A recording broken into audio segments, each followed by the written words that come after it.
assured but guaranteed through generations. As we meet here, I thought probably we should know that we are in a right place to talk about governance. Why right place? In this place, called Nyahera, was the first place that 8,000 people met in 1921 to challenge the colonial government. I'm not sure that many of us may know that. And they came up with a declaration that actually demanded sovereignty, a declaration that demanded self-determination, and a declaration that set some of the parameters between the governors and the governed. That petition presented in this place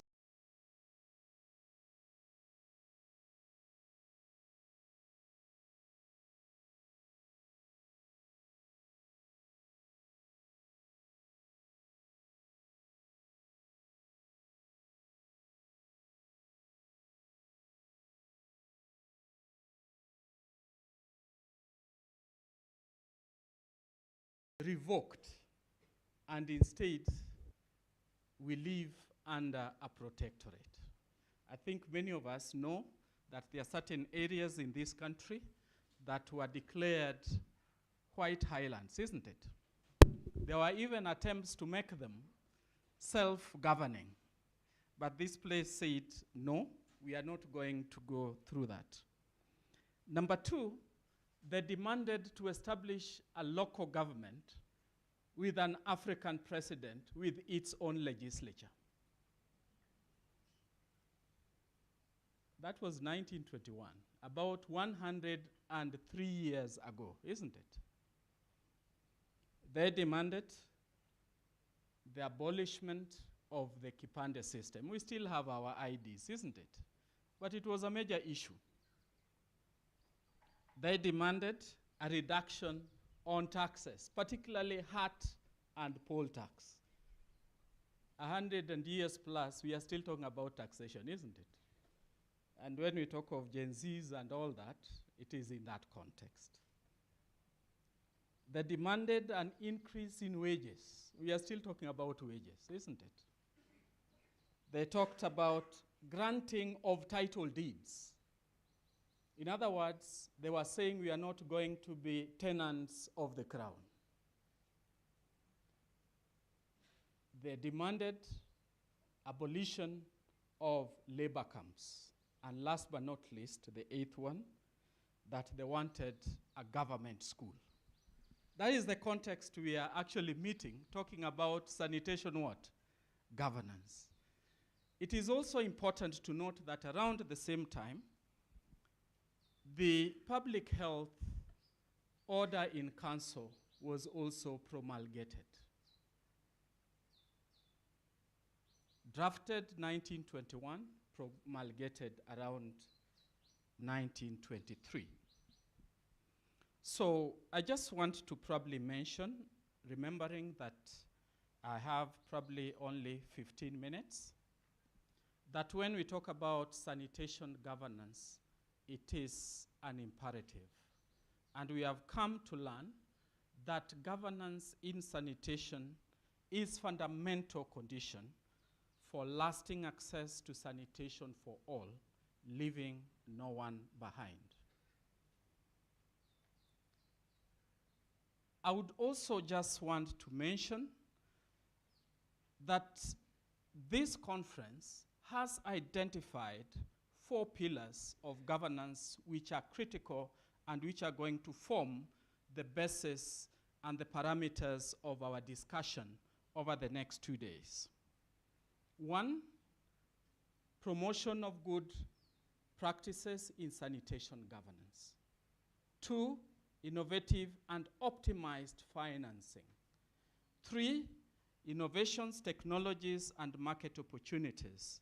And 4, planning, monitoring, and evaluation. How do we hold ourselves accountable? So when we talk about sanitation governance, what exactly are we talking about? Number one, it is rule-based.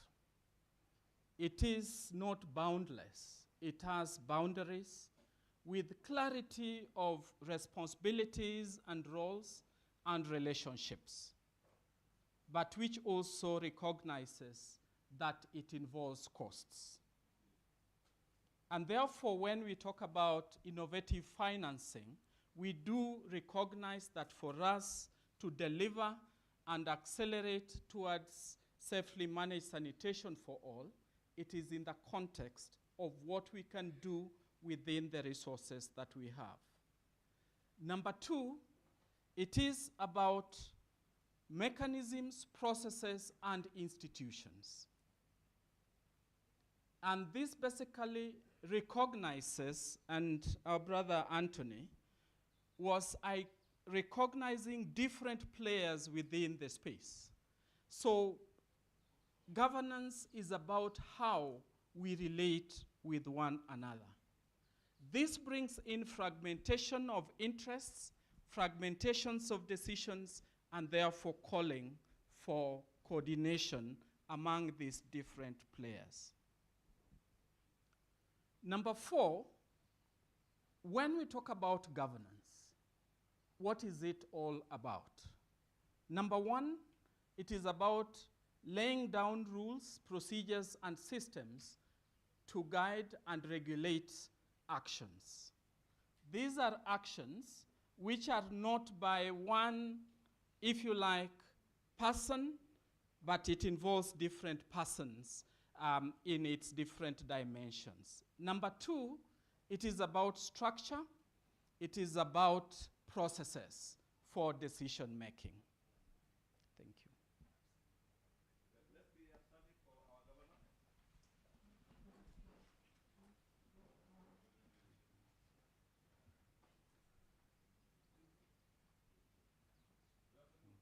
afternoon.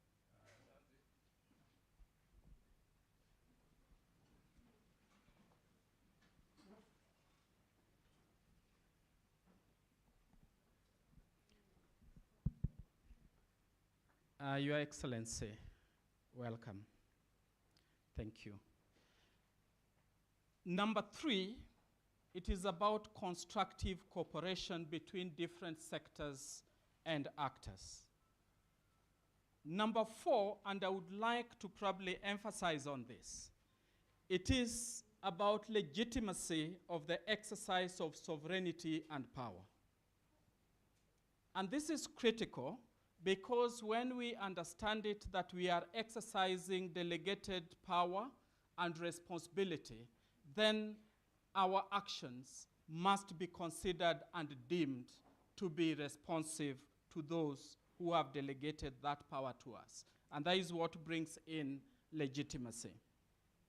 It is about building trust between the state, citizens, and society. How do they relate? It is about efficiency, effectiveness, basically stewardship. How do we manage the resources that we have to deliver? And last but not least, is about accountability and accountable relationships. So when we are talking about sanitation governance, we need to keep that in mind. Number five, there are a number of dimensions of looking at sanitation governance. And as we are going to discuss, we will need to take this into account. Number one is social dimension. This is where we talk about equity.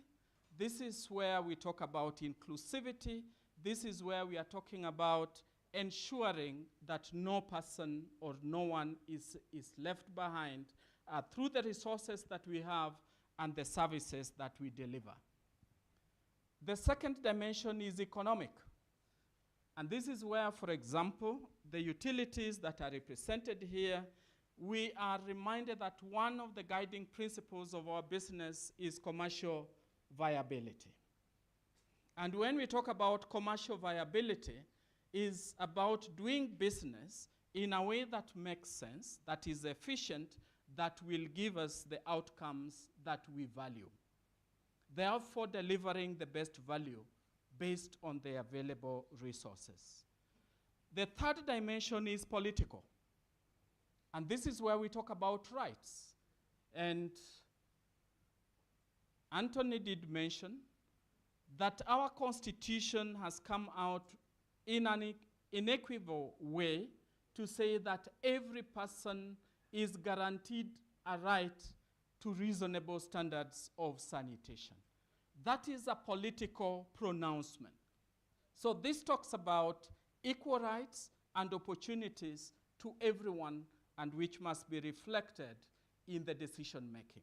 No wonder Article 19 of the Constitution says that all our socio-economic and cultural policies shall be based on the Bill of Rights.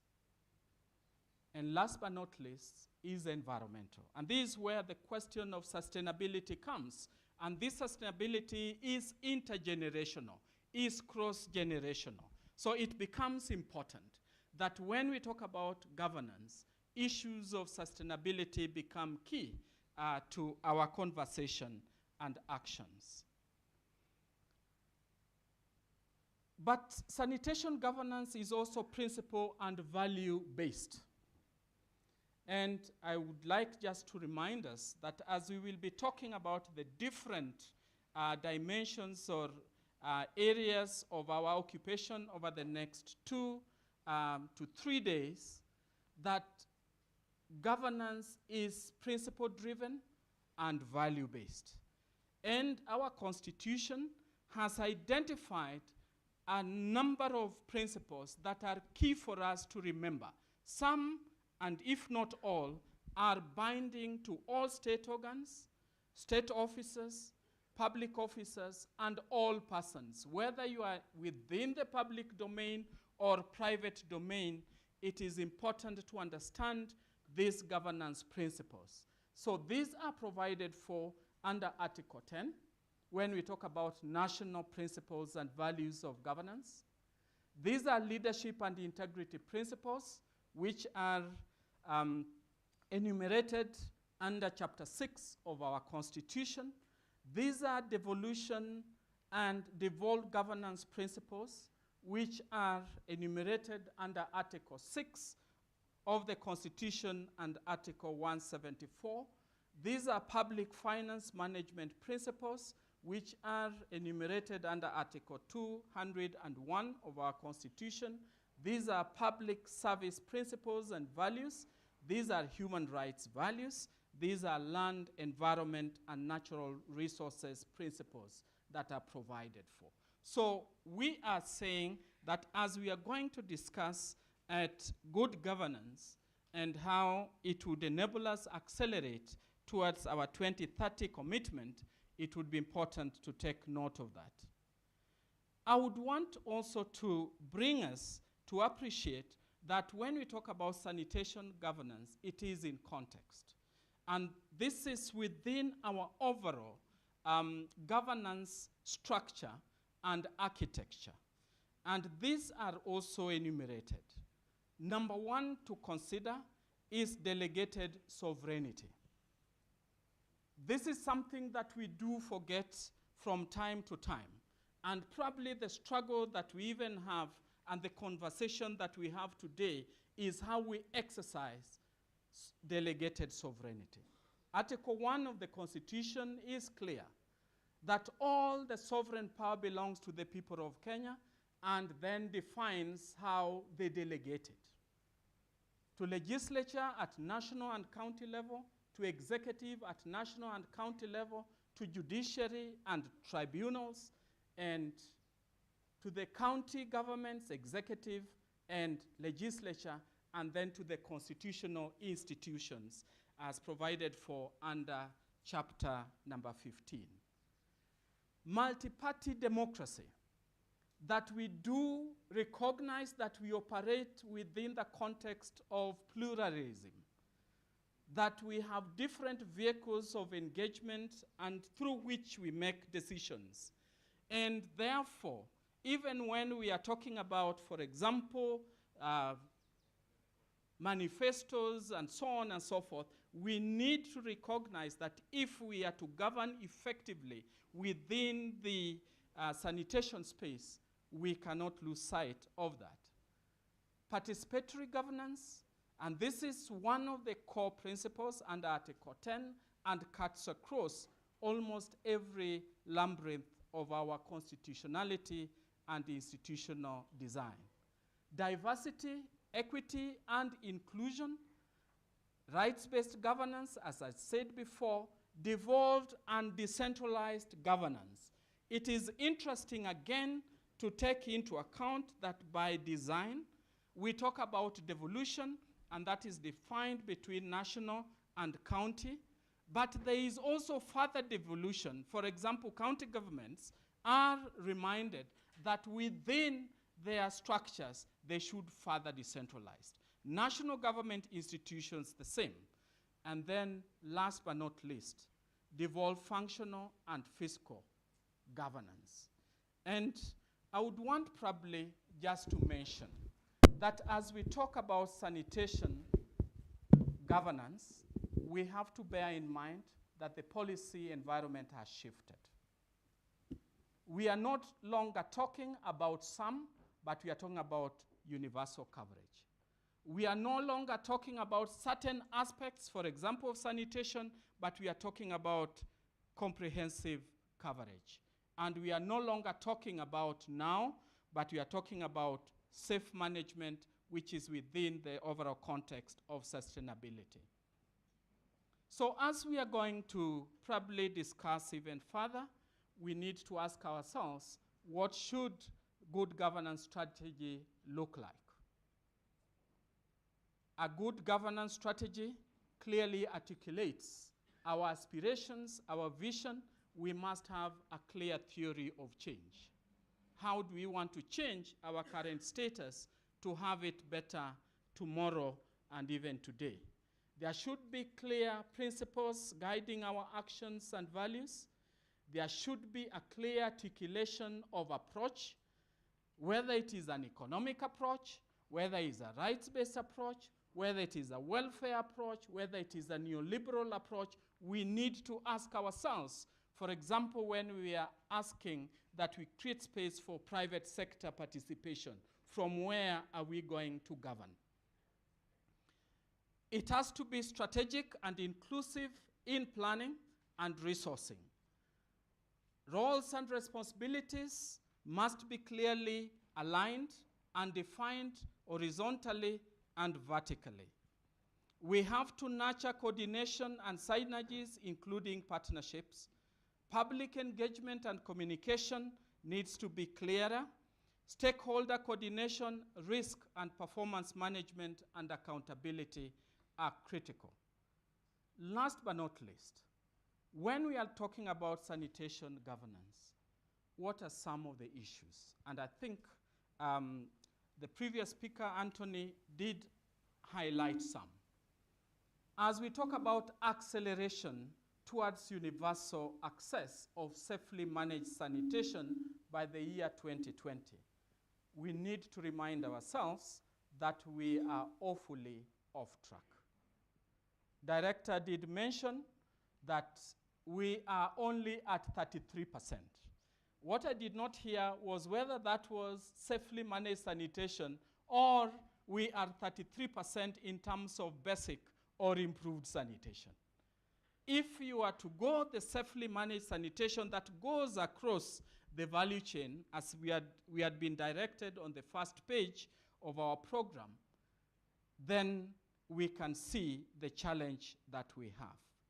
Number two, we are still in governance transition. As we speak today, not all functions which should have been transferred to the county governments have been transferred, and not all resources have been accordingly transferred as guided by the Constitution. We are also slow in enacting enabling and necessary laws and policies. We are having functional overlaps, and I think Anthony did call it fragmentation, without clear parameters of coordination and engagement between sectors, between governments, and so on and so forth. The regulatory framework is incomplete and fragmented, particularly when we are talking about non-sewered sanitation. The budget is not only inadequate, but it is clear that we do not have a clear inclusive investment plan, and even a budget code. If you go to our budget books, we are still planning around water supply and sewerage services. We have inadequate attention to the needs of those who are vulnerable, poor, and disadvantaged. Our accountability framework in terms of monitoring and evaluation is not as inclusive as we would want it to be. Coordination is inadequate, competition is rife, and then limited space for private sector participation and regulation, and basically inadequate framework for delegation to the private sector. So as we move on in our discussion, when we are talking about promoting good practices in sanitation governance, there are certain things we need to do as soon as yesterday. Number one, we need to approve the National Sanitation Management Policy. For the utilities to effectively operate and exercise their mandate, this policy is imperative. Two, we need to enact the Environmental Health and Sanitation Bill. Three, we need to relook at the Water Act 2016. Let me just give you an example. What does the Act define sanitation to be? It defines sanitation as on-site sanitation. What does it define water services to be? It defines it as water supply and sewerage services. And I just want to call your attention to our program just to see the challenge that we may be having. In your program, go to the section on sponsorship and look at Ministry of Water. Look at the vision, look at the mission, look at the objectives. Then we can have a conversation over a cup of tea. Sanitation sector governance guidelines is necessary. When we talk about financing, we have a financing mechanism in the name of Water Sector Trust Fund. The question that does arise, how specific and directed is it on sanitation financing? On the question of technologies, we need to have very clear sanitation technology standards. We are in an environment where any technology comes, is tested, dies on arrival, never scaled. And we never say this is what is good for our delivery. And last but not least, we need to have a strategic focus that is integrated, comprehensive, inclusive, and the focus must be across the entire value chain. If you look at our master plan on water, we had set a target of 80% sewerage coverage. As we speak today, 21 or thereabouts of counties do not have an inch of a sewerage system. We have committed safely managed sanitation by the year 2030. We have, of course, revised it to 40/60. But in the next 6 years, would we say that we will achieve that? And I would want to say that in terms of planning, monitoring, we need an integrated framework, a master plan on investment, and so on and so forth. So let me just say that as we move forward, governance is at the heart of our conversation, and it is multidimensional. Thank you, and may God bless you.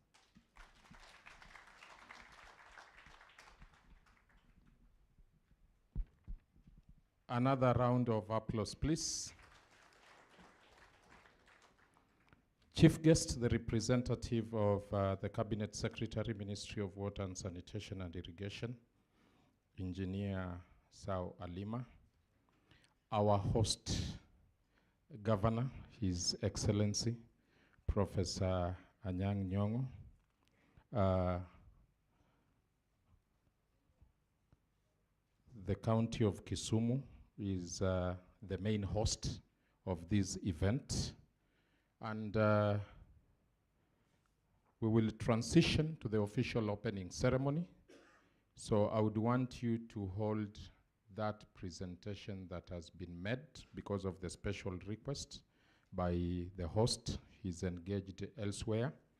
So I would like at this juncture to invite our chairman, Dr. Engineer Moses Kinya, to give his remarks, and at the same time put on standby Dr. Paul Orengo. Please be brief, precise, and to the point in the interest of time. Then we will have His Excellency the Governor make his address. Then the official opening will be done by the representative of the Cabinet Secretary. Let's put our hands together for Dr. Moses Kinya. So we will continue with this discussion after the official, because it's a very important discussion. So the high-level panel still remains intact.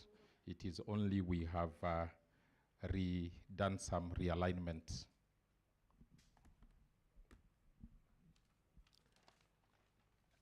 Our chief guest, representing the Ministry of Water and Sanitation and Irrigation, Engineer Sao Arima, His Excellency the Governor of Kisumu, Professor Peter Anyang' Nyong'o,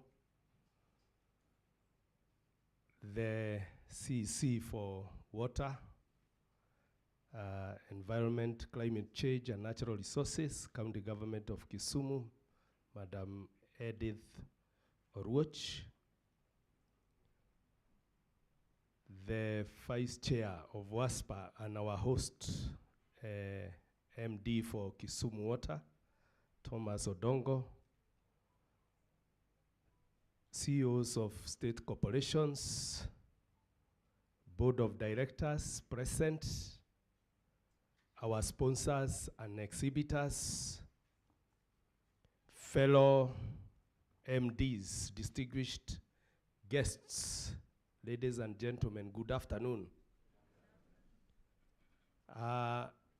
It gives me great pleasure as one of the participants, principal organizers of the conference, to join other co-organizers, the Ministry of Water and Sanitation and Irrigation, Council of Governors, County Government of Kisumu, Kisumu Water and Sanitation Company, to welcome you all to the Kenya Sanitation Governance Conference and Exhibition 2024, being hosted here in Kisumu, the cleanest city in Kenya.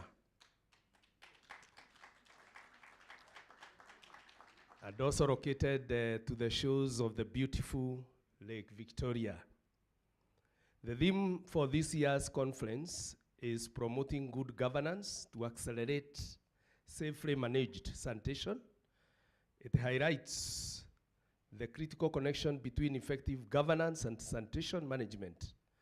The candid conversation in stakeholders will, during this conference, be very important, as it will chart the discourse for sanitation management with only 6 years to go before the realization of the Vision 2030. Every citizen has a right to access safely managed sanitation as as aligned with SDG 6. And as such, it is important we find sustainable solutions to raise the sanitation profile in Kenya from the current 33% to more desirable levels. The Sanitation Governance Conference is designed to address the 5 sub-thematic areas, namely promotion of good practices in sanitation governance, policy and sector coordination framework. 2, innovative and optimized financing opportunities in sanitation. 3, innovations, technologies, and market opportunities for improved sanitation governance and service delivery. 4, sanitation planning, monitoring, and evaluation. Key performance indicators to track progress and promote accountability in sanitation governance. Capacity development and research for improved sanitation, governance, and service delivery. And we realize that in the time past, sanitation has been left or ignored, both in terms of funding and also political neglect. And there has also been less effectiveness, and success rate has been very low. And the challenge has been primarily been the governance issue. One of the issues is fragmented responsibilities between ministries and departments, with hygiene and sanitation promotion being undertaken by one ministry, effluent discharge control by another department, housing by another, and that leads to complexity and risk in administration of sanitation issues, making it difficult because there are overlapping responsibilities that could cause sanitation to fall between chairs. This has now been collected. It's being collected through development of sanitation management policy. And the main thing is to ensure that governance, because everything falls and starts with governance. So we have to have a multi-sectoral approach so that to function well and involve all respective government entities, private players and civil society and communities together, so that we can put in place policies that will correct the bias that has been there in the past, that has led to neglecting sanitation and concentrating mainly on water. We also need to raise awareness on sanitation gaps and also create incentives to activate compliance to standards, and also respond to household aspirations in terms of matching collection, treatment, and disposal, and also collect the cultural norms of that has been there in the past. There has also been vulnerable groups. Those who work in sanitation are neglected, and they are carried with disrespect. We have to also continue correcting that ideal, and also consider sanitation as a resource, not a nuisance. Because from innovation we have seen, world over and from here, from the exhibitors, that there is value chain in sanitation. It's not a nuisance, it's not a problem, but if we can consider it as a resource, then we are geared to success.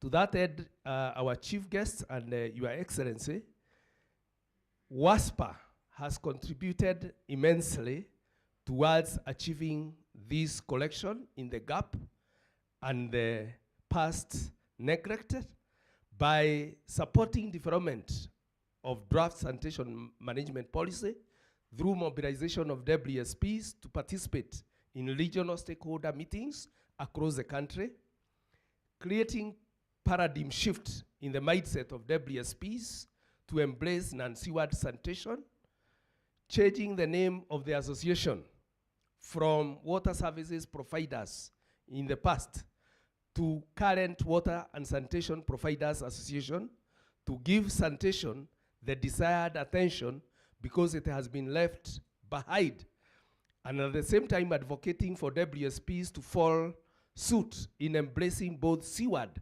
and non-sewered sanitation.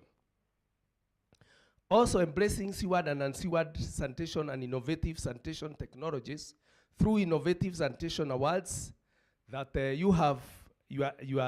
our chief guest and your excellency observed in the exhibition, and also benchmarking with each other and within international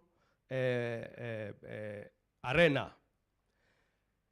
And finally, organizing such conferences as this and other workshops and trainings that sensitize people on matters sanitation.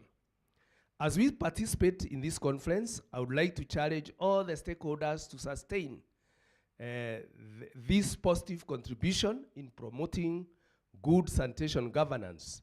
Lastly, I wish to thank you all for attending and partnering in the sanitation conference in different capacities as sponsors, exhibitors, delegates, and organizers. Thank you, and God bless you.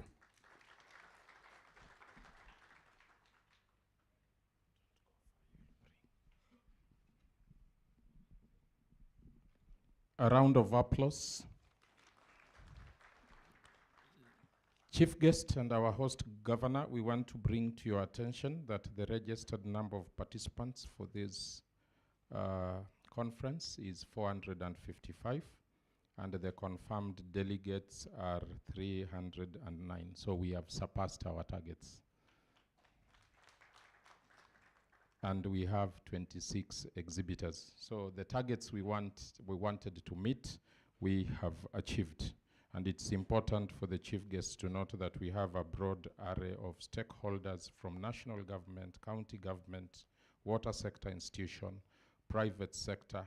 The entire ecosystem of sanitation sector is here in Kisumu to discuss sanitation governance. Without much ado, we have the representative of the Development Partners Group, Dr. Paul Orengo from USAID, Western Sanitation Project. Let's appreciate him.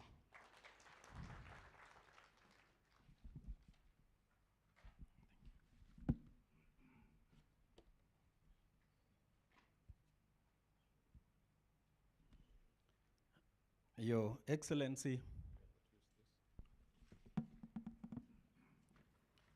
Your Excellency, distinguished delegates, ladies and gentlemen, good afternoon. Good afternoon once again.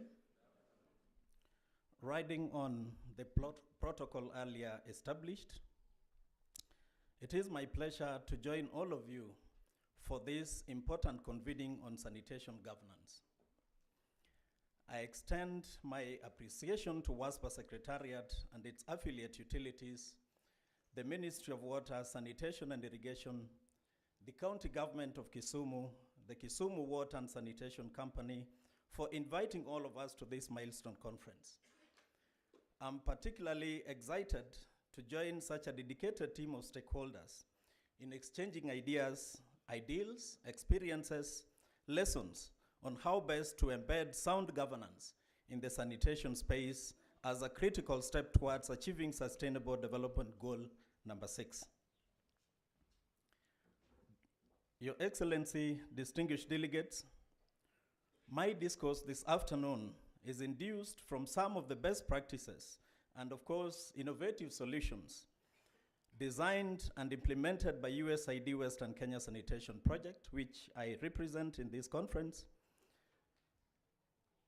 and which is an activity working in at least 8 counties of this region, Western Kenya, to create a financially sustainable, transformative, replicable, and locally owned sanitation and menstrual hygiene management marketplace. We work with partner counties, national government agencies, and other partners in addressing significant governance challenges in the focus counties. As we may all appreciate from the previous speakers, lack of effective coordination and collaboration among relevant government ministries, agencies, departments responsible for sanitation governance has previously resulted in fragmented approaches and sometimes, to a small extent, inefficiencies.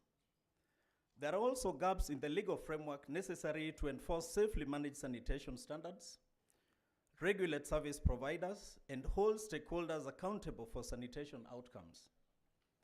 Moreover, climate change is impacting water security and extreme weather events that exacerbate sanitation challenges. Yet, as noticed by USAID Western Kenya Sanitation Project, climate resilience considerations are rarely considered in sanitation policies and programs. In this response, Your Excellency and distinguished delegates, USAID Western Kenya Sanitation Project is strengthening capacities of sanitation practitioners, promoting cross-sectoral collaboration, and integrating climate resilience considerations into sanitation planning and programming, essential for enhancing disasters and climate change adaptation and resilience. Additionally, USAID Western Kenya Sanitation Project acknowledges that strengthening enforcement mechanisms for sanitation regulations and standards is indeed essential in ensuring compliance and mitigating environmental impacts. We therefore recognize also the role of informal sanitation providers and provides this category of stakeholders with the adequate capacities they need to ensure their safety and contributing to the public health and environmental sanitation. We equally continue to have meaningful engagement with diverse stakeholders to ensure inclusive decision-making and innovative solutions. Your Excellency, distinguished delegates, our 3-year implementation experience has pointed out a key challenge in establishing sustainable financing mechanisms for sanitation projects and programs. Limited funding sources, inadequate budget allocations, and difficulties in accessing financial resources hinder the implementation and scale-up of sanitation initiatives. And so to address this challenge, we continue to explore alternative financing mechanisms together with our partners through public-private partnerships, which offer opportunities to mobilize private sector resources, expertise, innovations to address sanitation challenges. However, there are potential remains, and we are collaborating with partners to address issues around regulatory barriers, limited private sector engagement, and contract engagement challenges.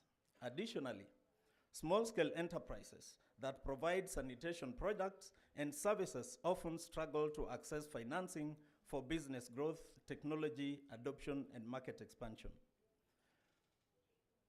USAID Western Kenya Sanitation Project is therefore committed to supporting the development of a sustainable sanitation sector across the target counties.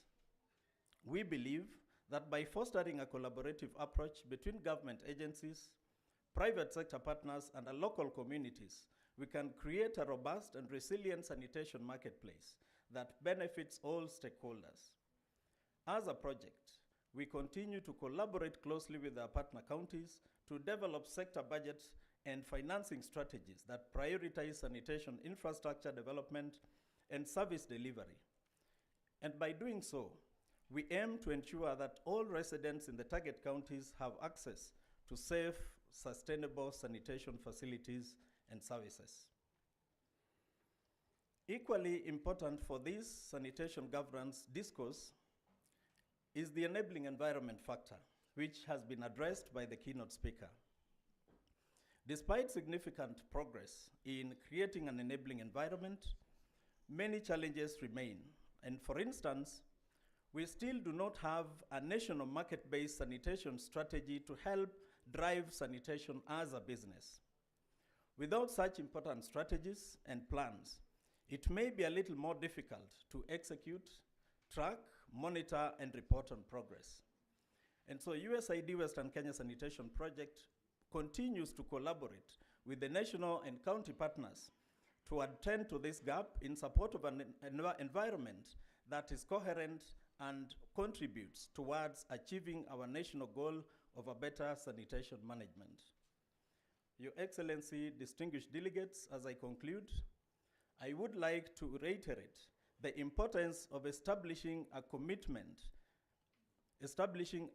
shared commitment to addressing the pressing challenges in this sector. Let us all continue to work together to strengthen capacities, promote cross-sectoral collaboration, and integrate climate resilience considerations into sanitation planning and programming. And most importantly, I call on all of us to explore mutual performance and accountability, and above all, contemplate a complementarity approach to addressing sanitation governance challenges. It is only by doing so that we can create a financially sustainable, transformative, and locally owned sanitation marketplace that benefits all of us, including the underserved and low-income communities. I thank you all.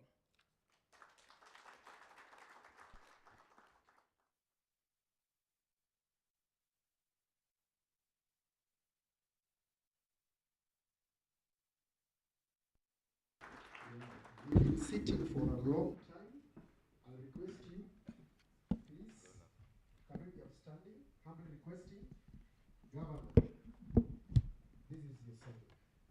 So can we be upstanding, please?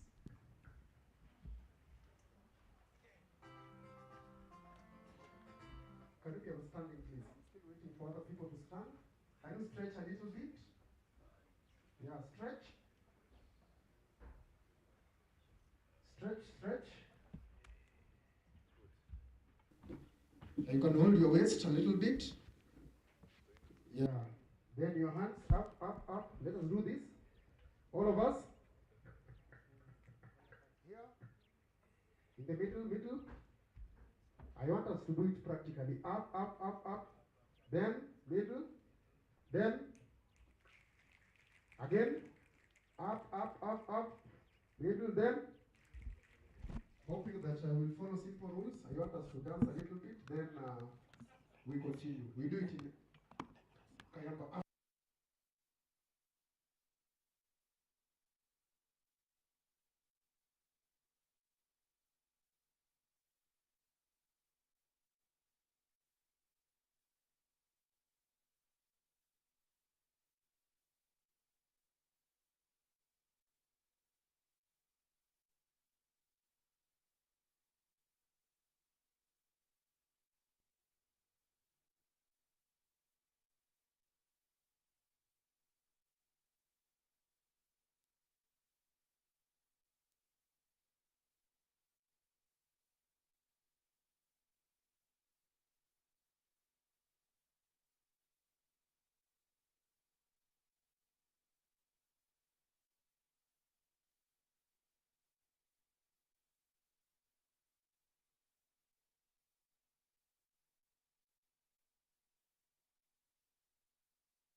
our chief guest and His Excellency the Governor.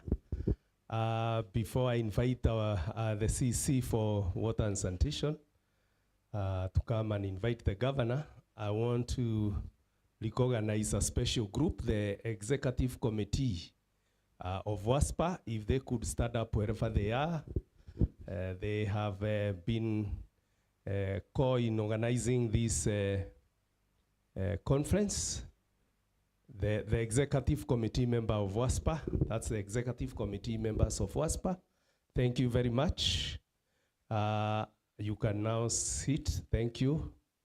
I will also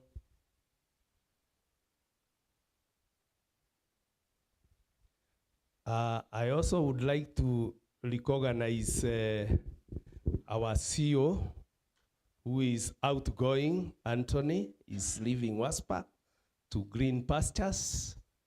Let us clap for him. He has done a great job in WASPA. We are very grateful. And I also want to recognize the incoming CEO. He's also called Anthony Jaramba. So it's Anthony. If you want to come to WASPA, you have to be rebaptized Anthony.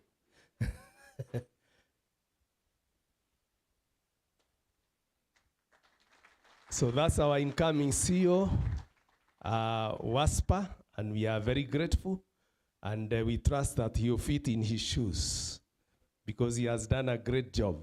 So thank you very much. I also would like to recognize all heads of parastatus. We have Willis State Corporations. Willis Obaye is the CEO WSTF. We recognize your presence here. We had the CEO Water Resource Authority, WRA. Oh, he left. Okay, he was with us here. We would like also to recognize board of directors, whether from state corporations or from WSPs, if they can stand up wherever they are our bosses. Board of directors for water companies, thank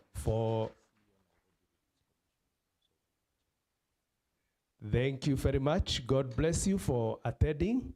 We also would like to recognize the CEO and the chairman, Nairobi Rivers Commission.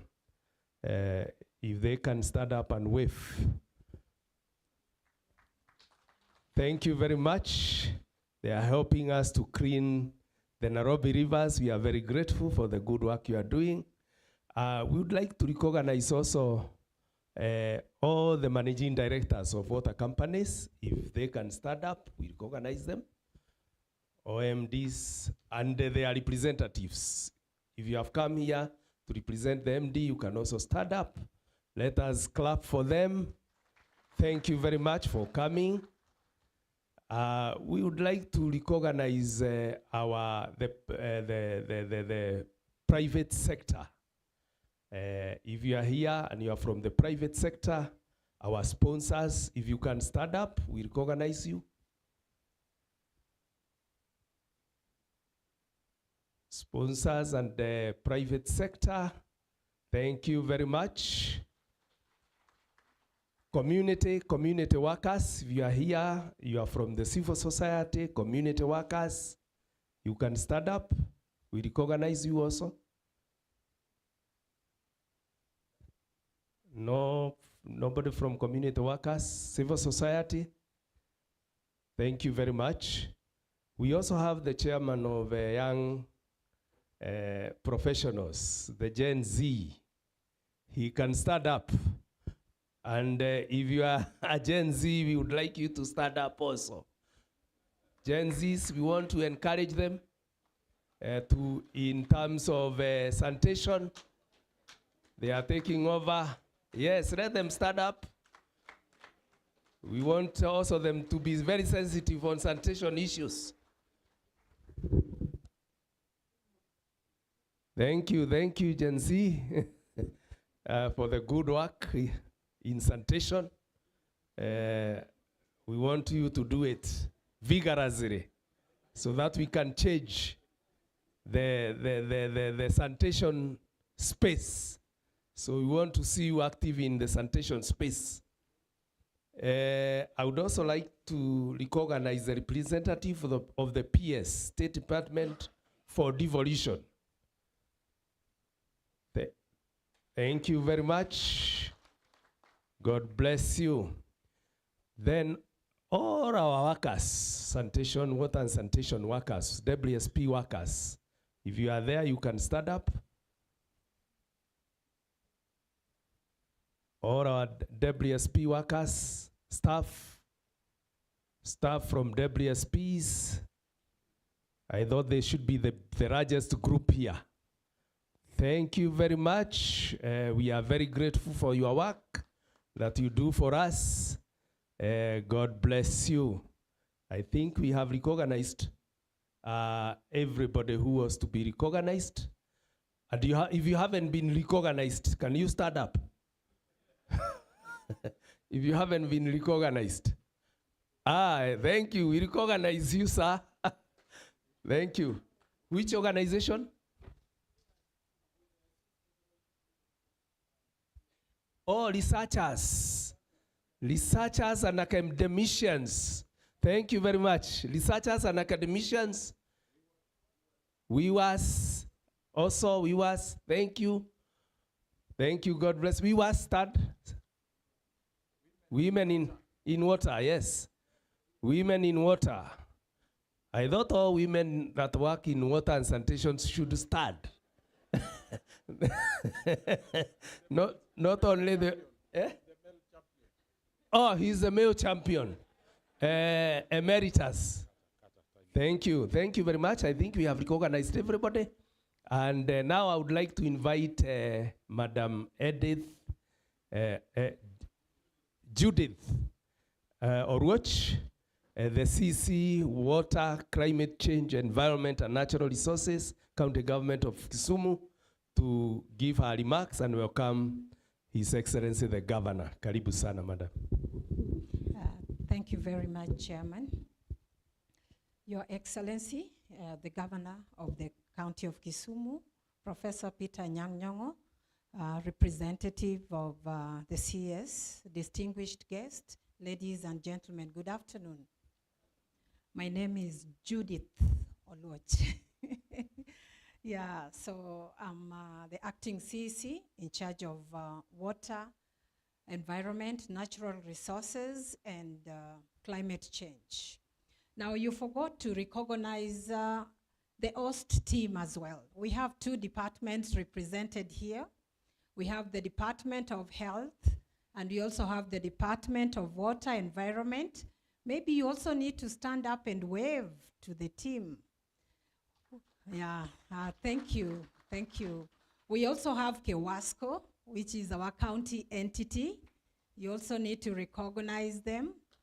And we also have the Department of Public Service, which is in the Office of the Governor. I'm actually the CC in charge of public service, acting in water. So they are also represented here.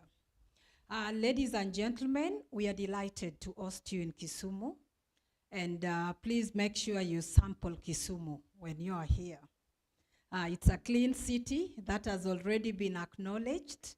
So feel free, a very safe place. We have ensured that you'll be safe as you sample. I must also state that we are all in agreement that this is very timely, this particular conference, in the sense that it's going to transform the Kenya sanitation space. And at the same time, as Kisumu County, it's very crucial because it's about health. It's about, people leading the good life in terms of sense of livelihood and just being safe at all times from all kinds of diseases. So that's very crucial.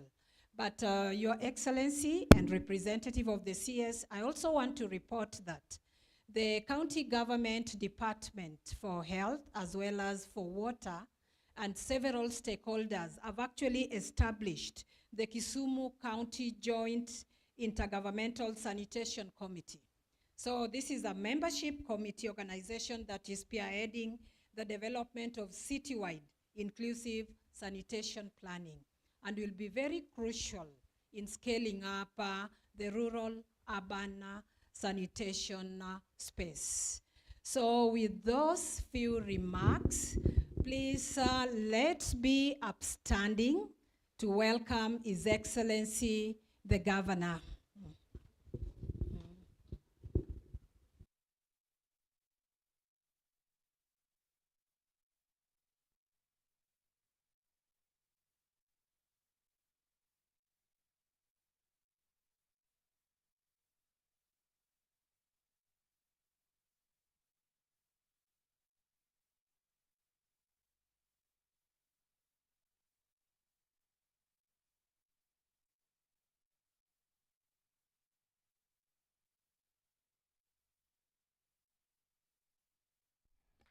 To welcome you to Kisumu County, although you have been here whole day now. Julia said that you should sample Kisumu County, because men and women sample in different ways. I'm not going to recommend which, but under that continue, because this is a democratic city and county. The representative of Prime Cabinet Secretary and CS in charge of water, sanitation, irrigation, and all national government officials here in present, and Chairman, Water and Sanitation Providers Association, and all other leaders in the water sector. I've been following very carefully the discussions this afternoon of what I could follow. I also enjoyed going through the exhibition, which is very representative of the water space, and very well done, so congratulations. I therefore wish to extend to you a very warm welcome to all you delegates attending this very, very important conference. For those visiting Kisumu for the first time, feel welcome to this beautiful city, and of course, to the beautiful county as well. I advise that you take a little time after this conference, as you have been told, to enjoy the county and the city more. We are grateful to the national government and the Water and Sanitation Providers Association for choosing Kisumu to hold this year's conference, whose theme is promoting good governance to accelerate safety managed sanitation. Resonates very well with the needs of the sector, and resonates very well with the brief presentation that Judy has just made. Indeed, the presence of my friend from the various sectors of this conference, or this water space, the massive gathering we successfully hosted in 2022, in which they played an important role, makes this conference take on the heels of what we had already discussed much earlier. This year's conference comes at a time when many countries and local authorities across the world are working overtime to meet the United Nations Sustainable Development Goal number 6, which is meant to ensure the availability and sustainable management of water and sanitation for all. I know that in a few weeks' time, they'll be gathering in New York to discuss the future. And water is one of the key elements of that future conference that is coming up in the UN not too far from today. This concern is buttressed by the fact that access to adequate water, sanitation, and hygiene, what is called WASH, is recognized as a fundamental human right. Statistics show that in every 4 people globally lack safely managed drinking water in their homes, while nearly half the world's population lacks safely managed sanitation. To that end, it is noteworthy to mention that Kenya's progress towards achieving Sustainable Development Goal number 6 has also been rather slow. Statistics also show that sewerage coverage in Kenya is currently available to only about 3.9 million people in 26 counties of the nation, with 2/3 of these living within Nairobi City. In Kisumu, however, we do appear to be doing reasonably well despite the widespread national challenges. Coverage for water services in the city is at 92%, while safely managed sanitation stands at 55%, meaning that over 45% remains unsafely managed, posing a contamination risk of water resources. The improvement from a 33% safely managed sanitation level in 2016 is attributed to the prudent initiatives by the county government of Kisumu, Kiwasco Limited, the private sector, and various development partners within the sanitation space. The broader herein vision being of attaining a 70% mark by 2030. Interventions such as implementing innovative sanitation solutions along the sanitation value chain, creation of supportive policies and strategies, formation of coordinating frameworks among various players, as well as involvement of the private sector, has played a big role in the said transition. However, further efforts are necessary to achieve the 100% mark in safely managed sanitation. 62% of the toilets in Kisumu are unlined with unlined pit latrines, which pose a high risk of groundwater contamination in the immediate to moderate period, and ultimately lake water pollution at the Lake Victoria end. I've always given an illustration that if somebody uphill has the ordinary pit latrine unlined, and you downhill digs a borehole so that you can get clean water, the likelihood is that when it rains, sheer gravity would push the contaminated water in that latrine into your borehole. So we have not done much really. Your borehole is only as safe as how many pit latrines are upstream.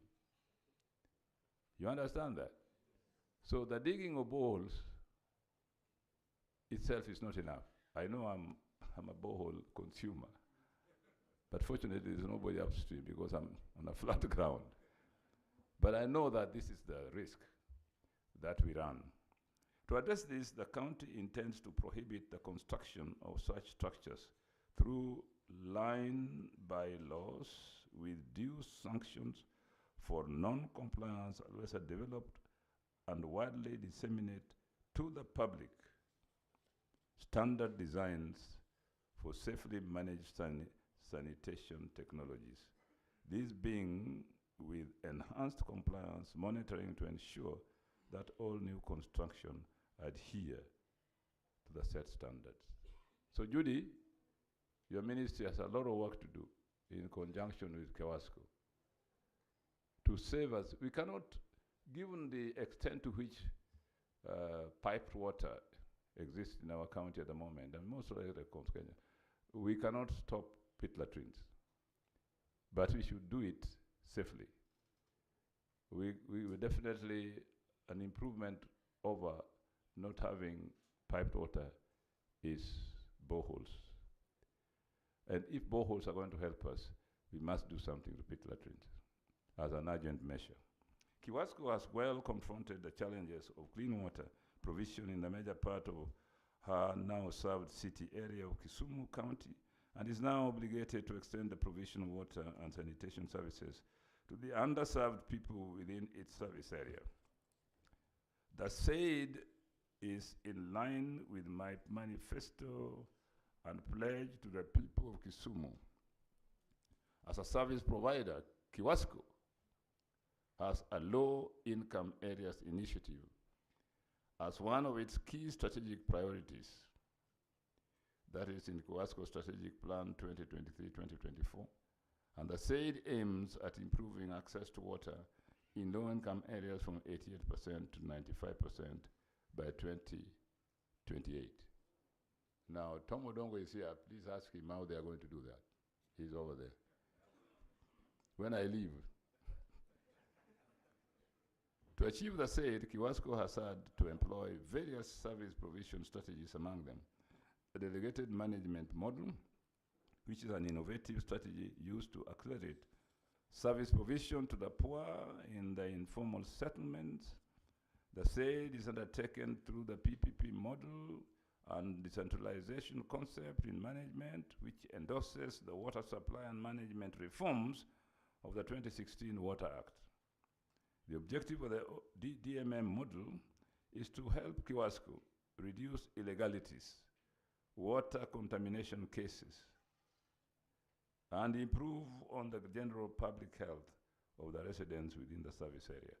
When I was in the US recently visiting some of the possible development partners, I found several proposals that exist in the market of dealing with non-revenue water, some of which are more efficient than others.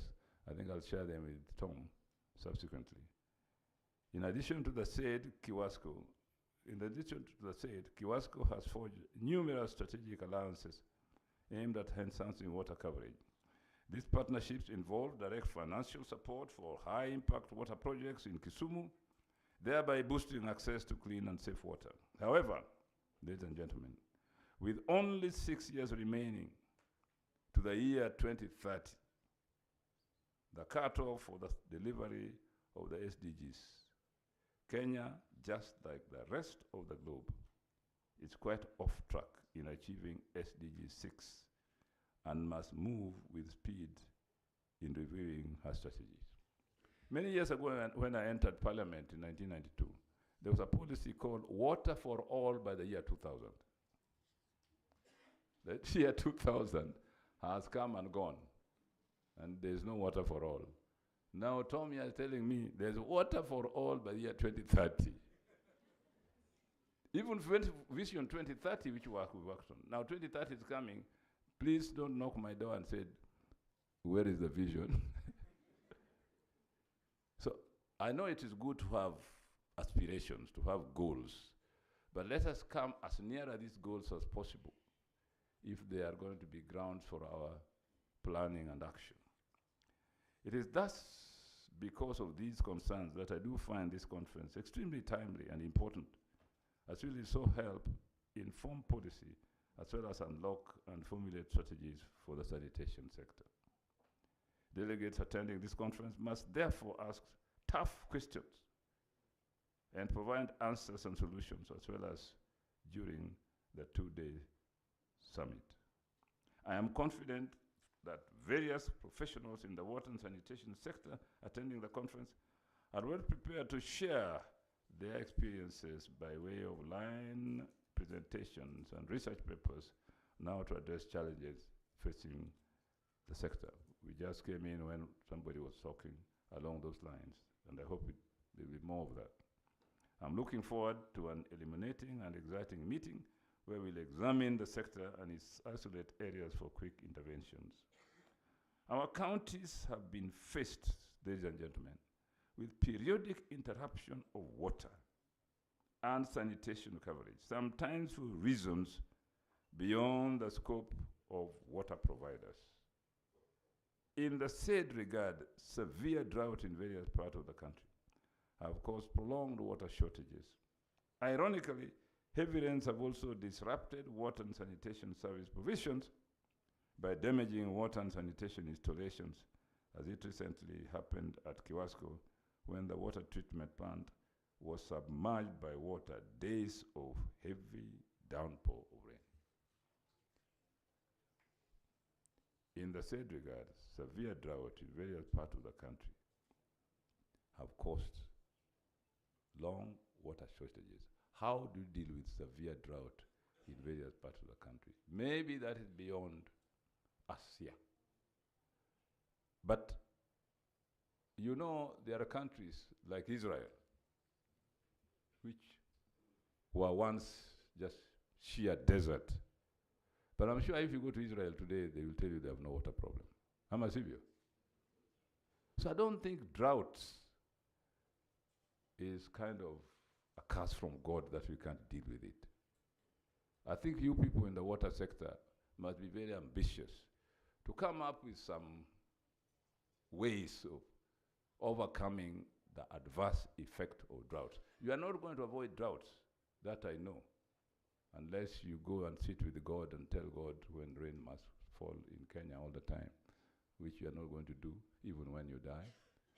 But I think that in terms of thinking of how to mitigate when drought hits so that it doesn't affect water supply, is something within your purview. Because I hear people reading very wise papers here.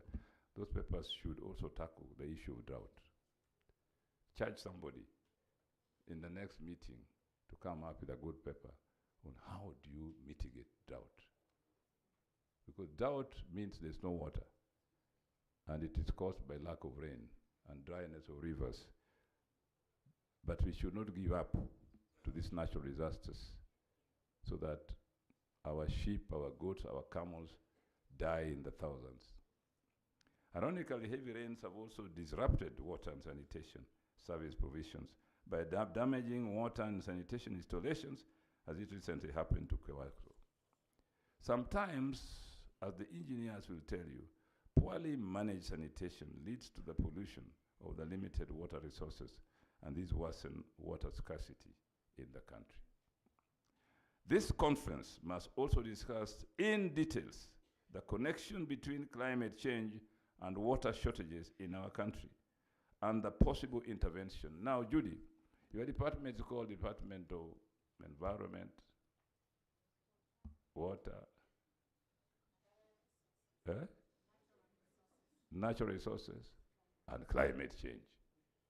Climate change has become perhaps one of the most important topics in the world today. And it was important for us to include it in the docket of environment and water, because climate change is an environmental matter. And we know very little about climate change. I mean, I have been to so many conferences of climate change, and I don't think I still understand it myself. I'm serious. Climate is changing. So you call it climate change as a phenomenon. But how does this phenomenon come, and how does it manifest itself, and do human beings understand it? And how can we people in the water space give us a good expose on climate change, so that me, as a governor, can come up with a solid policy and program of action to deal with climate change? Okay. The obvious one that is so popular in Kenya, plant trees. How much of you? Plant trees, since the Nyayo days, plant trees. But is planting trees the only way to mitigate climate change? Is it? No. So what are other ways of understanding climate change and mitigating? And so that climate change is a subject that will be taught to kids in the nursery.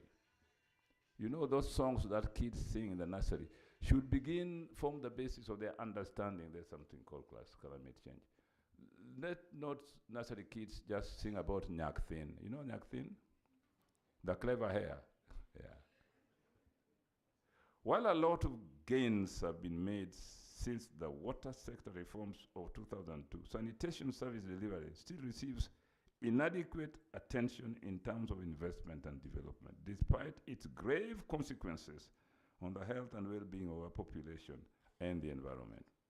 We need to spend resources dealing with environmental issues more than we do. I know our budget for the environment, water, and climate change department is not as adequate as it should be. We are helped by donors, but we can't rely on donors forever. So we need to have a contingency plan for when donors leave, can we continue dealing with environment and climate change? And if Trump comes to power, the American donors will leave. Because Trump doesn't care shit about you people in the third world. Whereas the county governments are committed to improving water and sanitation services, delays in the disbursement of funds from the exchequer often interferes with budgeting cycles by the counties. I wish to appeal to delegates attending this conference to investigate and debate on claims that poor sanitation provision in the country can be attributed to inadequate sector leadership, investment, coordination, and incoherent arrangement for inclusive sanitation service delivery. That is the popular explanation. But you, because that comes to you, interrogate it and tell us why poor sanitation provision in our country is a thing we've been living with for a long time. My questions now are as follows. I just ask you a question and I'll go away. You answer it when I'm gone.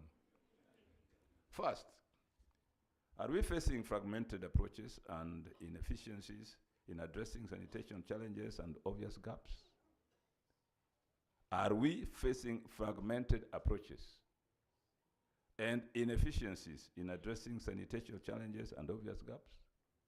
2, has there been inadequate legal protection and recognition for sanitation workers in the sector? The said leading to skewed engagement of diverse stakeholders, including local communities, civil society organizations, private sector actors, and the academia. Now, there's something very popular in our country, that if you want to do something as a government, you must include all stakeholders. Anybody comes in the stake, is a holder, comes in. Whether a crowd is going to make policy, implemented the policy, I have doubts. I'm a serious. But the Constitution says popular participation, and we can't avoid it. Representation. But please, when stakeholders come to contribute to any discourse, let them be prepared to contribute to the discourse from the point of view of information and knowledge, not just to represent themselves as bodies. I'm sure in this conference here, you are lucky because your people have come here armed with something to contribute. I'm a civil. But if it just came up representatives holding stakes, stakeholder, it will not be very useful. Hold a stake of knowledge, not a stake of bodily representation. So some conferences you go to, stakeholders insist they must speak, but at the end of it, after you have listened to that fellow, what stake was he really holding? Really, when you're organizing, let's make them efficient, by the way. There have been loud whispers that the sector growth is a victim of lack of effective coordination and collaboration among relevant government ministries, agencies, and departments responsible for sanitation governance in Kenya. These resulting into inconsistent policies. Is this critique valid? You are in the sector. How true is this? Could this be our soft underbelly or what? We will duly expect good answers before the end of the conference. And Judy will tell me whether the answers have been given. It is exciting to note that one of the objectives of this conference is to create a platform to share experiences and identify barriers and good practices enabling information sharing and transparency for improved sanitation, governance, and service delivery. I'm not condemning conferences like this. I mean, they're also good for sharing information, meeting comrades and people in the field, getting to know what they're doing. Like Achebe says, old men do not go to another's home to eat because they lack food in their homes. It is just a good thing to eat together. I'm a civil. Yeah. So I don't want to be too hard on, but I think it's also good to come and just share experiences, talk and so on. But remember, we need action. And action requires knowledge and hypotheses and theories and timed action plans and so on. Another objective is to provide networking opportunities for innovative investments and public-private partnerships to accelerate access to safely managed sanitation. That's a very good objective for coming together. There's a joke I usually tell people about this coming together. Maybe I won't say it today. Or do you want me to say it? Because you want to sample Kisumu tonight? Bob is very anxious about it. I don't know whether he utilizes it very often because since he had it. But anyway, I was once a student at Makerere University, Kampala, many years ago. Don't ask me when. So I went to the men's toilet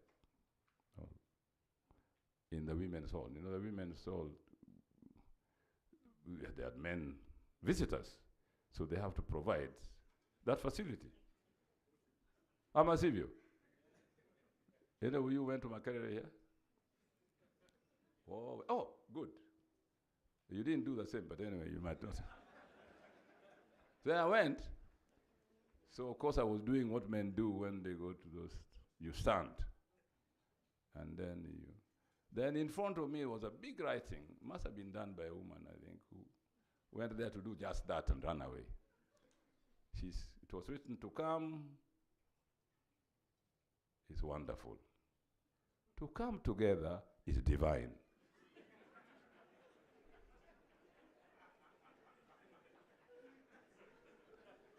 Okay. Bwana Yesu asifiwe. Another urgent area to discuss during this conference will be how to address the inadequate regulations and standards for containment, collection, transport, treatment, and disposal of fecal sludge so as not to result in an environmental pollution, public health risks, and substandard sanitation services.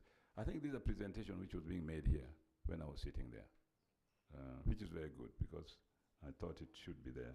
I would also like to join the discussions on how we can engage the informal sanitary providers in our counties.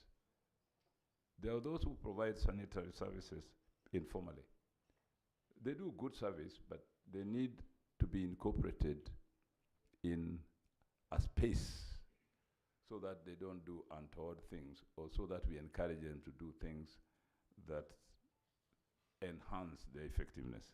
These groups play a significant role in delivering sanitation services, particularly so in urban and peri-urban areas, yet they often operate without proper regulation, and thus leading to service quality issues, safety concerns, and sanitation inequities. It has also been a concern that sanitation workers, including pit emptiers, manual scavengers, and waste collectors, often work in hazardous conditions without adequate safety measures, social protection, or recognition of their contribution to public health and environmental sanitation. We must thus join hands and address all these issues. I'm just giving you an agenda. Maybe you may have to be here one more day to do this, but that's up to you. Finally, may I therefore wish you very fruitful deliberations during this highly esteemed conference. Thank you, ladies and gentlemen.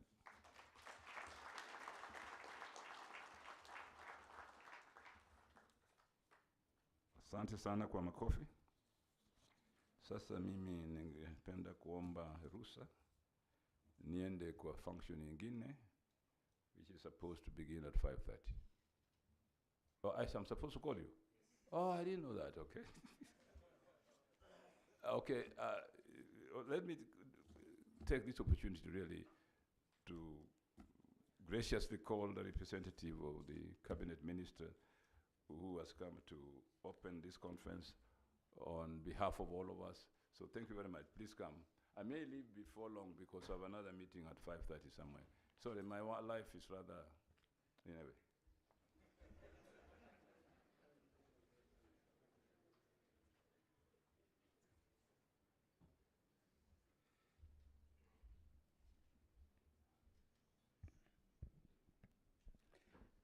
Your Excellency, Professor Anyang' Nyong'o, the Governor for Kisumu County, the Chair of WASPA, the Chair of Nairobi Rivers Commission, CECs who are here, CEOs, MDs, the private sector players, colleagues, good afternoon. God is good. I'm here representing the Cabinet Secretary for Water, Sanitation and Irrigation, Mr. Sakari Mwangi Njeru, who is engaged in official duty in Coast Region. But he has sent his greetings. Do you receive his greetings? The PS, Julius Correa, is also with him in Coast Region because there's an activity there. He has also sent his greetings. Do you receive them? Thank you so much for receiving those greetings. So I will go through the Cabinet Secretary's speech. But before I do that, I want to appreciate you for being here. Governor, I want to appreciate you for being here. In most cases, we go to counties for these functions like this, and we don't have a chance of being with the governor. But Kisumu was word. And that's why we chose this place, because the governor would be with us. Can you clap for the governor? The governor, thank you so much. I know your slogan is teach theory, teach me theory. I think that's your slogan. Yes. Teach theory. Yes. That is his slogan. That work is being done, and indeed work is being done here in this county. Now, when we met in Nairobi about 2 weeks ago, when we were preparing for this conference, I gave some remarks. And I want to see whether those requests I made have been taken care of. Mr. Dongo, Dr. Kenya, and Anthony Ambugo. Where is Anthony? Anthony is a good mobilizer of events, a serious one. But he doesn't sit down during the conference, he moves up and down. Anthony, I want you to be here. Yeah. I've gone through the exhibition, wonderful. When I go through them, I see we are making progress in this country. In terms of technology, we are making progress. I've seen we are making progress. This sector, water sector, worldwide, is considered as a closed sector. If you have a conference in UK, they will tell you they don't know what's happening in the water sector. Even if it is US, you will hear that they don't know what's happening in the water sector. And that uptake of technology is very slow. I've seen in Kenya we are making growth. Because when we were moving to in the booth, I could ask, how many smart meters have you sold in the market? They say several. And if there are several, then they have come to our utilities. And if they have come to our utilities, then you are making progress. One area that I saw that we are making very slow progress is on sanitation. And that's why we are here. When I ask how much sewage do you produce every day? What one about it? When I ask what is the capacity of the installed capacity, is to treat the sewage is very low. Is extremely very low. I was impressed with Kisumu because they have adopted fecal sludge management. It was Kisumu and also Nyeri. Nyeri has gone ahead and even producing fertilizers based on sludge. How wonderful. But we are not screaming about them. Those beautiful things that we are doing in the sector, we are not telling the world to see, to know that instead of buying the other one from the shop, and it's very cheap. We were told it was 1,000. 1,600. Very cheap. So let's also be talking about the achievements that we have in the sector, so that Kenyans can know. Kenyans can know alternative. I worked in Nyeri some years back, and I could see how people were coming with their pickups to collect sludge. But now you have done value addition, and you are packaging it. Let Kenyans know so that, not just in Nyeri, let those who are in the coast also know. Sindio, Chairman. Yeah, true. So that people in Murang'a can get, people in Thika can get, people in Kisumu here can get, everybody. So that you create demand to produce more. Now, when we were at the pre-conference, I asked that we invite engineers who design our systems. Are they here? Anthony, did you do that?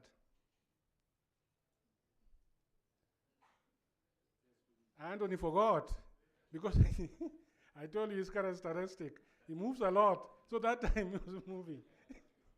Because we want these people to be also be transformed. When you give engineers work to do, design systems, sanitation systems, they will give you wastewater stabilization ponds, and full stop. Because that is what they know. So we need to change them. We need to transform them so that they think about, you see, you are defining how it is defined, the act. Completely out of space. Completely out of space. Because those who are defining them have not been transformed. They still think about sewerage systems. Because they have been taught, professor taught them at University of Nairobi, that in climate, in tropical climate, you just need wastewater stabilization systems. So they will always restrict, they will always object uptake of technology, containerized system that can be, you can easily recycle the waste, you can easily recycle it and use it somewhere else. So I want to request Anthony, I know you are a good mobilizer, you have been assisting us in organizing these functions, that next time we maybe organize one just specifically for professionals. Professionals who design the system, professionals who supervise our systems, so that they also change. Because if you change alone and you leave others behind, then the same things, Engineer Chengo, the same sewerage systems will keep on being developed. So thank you so much. Allow me now to go through the Cabinet Secretary's speech. Distinguished guests, ladies and gentlemen, it gives me great pleasure to be here with you in this event that seeks to deliberate on the national initiatives in sanitation services, provision and hygiene space. I note with appreciation that the occasion seeks to engage key government stakeholders and partners on topical issues and sector management policies, strategies, and approaches. Such engagement is critical to enhance efficiency, effectiveness of sanitation management in Kenya. As we are all aware, access to safe water and reasonable standards of sanitation services in adequate quantities is a right in the Constitution. In addition, a constitutional and fundamental duty has been placed on the state and every state organ to promote and fulfill the rights in the Bills of Rights. It has thus bestowed on the owners or the stakeholders a defined responsibility to undertake. It is also expected that the provision of the sanitation services is monitored and reported to the public periodically. This year's conference deemed promoting good governance to accelerate safely managed sanitation is spot on. This is because sanitation and hygiene are the two lesser known partners in water, sanitation and hygiene matrix, but they have an enormous impact on public health to everyone. As a country, we are looking forward to the achievement of the United Nations Sustainable Development Goal by 2030, particularly commitment contributing to SDG 6.2, that is on safely managed sanitation and hygiene for all for a better life. Clearly, the overarching goal of this conference is to bring together key stakeholders to deliberate on prevailing challenges, share good practices, and formulate strategies to address sanitation governance challenges and to accelerate achievement of SDG 6.2 and move towards sustainable service provision. Ladies and gentlemen, sustainable water and sanitation management is key to ensuring that sufficient quantities of safe water, reasonable standard of sanitation services, and maintaining effective hygiene behaviors contribute to reducing the burden of diseases. Preventable waterborne diseases like diarrhea are contracted because of lack of safe water, inadequate sanitation, and poor hygiene practices. It is for this reason that the ministry has developed the draft National Sanitation Management Policy, and which is now at the Attorney General's office preparing it for tabling in Parliament. The policy intends to establish an enabling policy framework to ensure universal access to equitable and sustainable safely managed sanitation services across the service chain. The draft policy also seeks to respond to the prevailing sanitation governance, management, regulatory, service delivery, and investment and financing challenges across the sanitation service chain, and address both structural and normative shortcomings that undermine the sector, especially the context of the constitutional obligation under Article 43(1)(b) and Kenya's commitment to achieving safely managed sanitation for all by 2030. It is the industry players, it is us in this room to make this happen. Professor, you have talked about water for all by 2000, when you enter the parliament for the first time. I want to report to this conference, that was a political slogan. It was never a documented policy. Because the first policy for this sector is the policy of 1999. Yeah, 7 years after you had gone into parliament.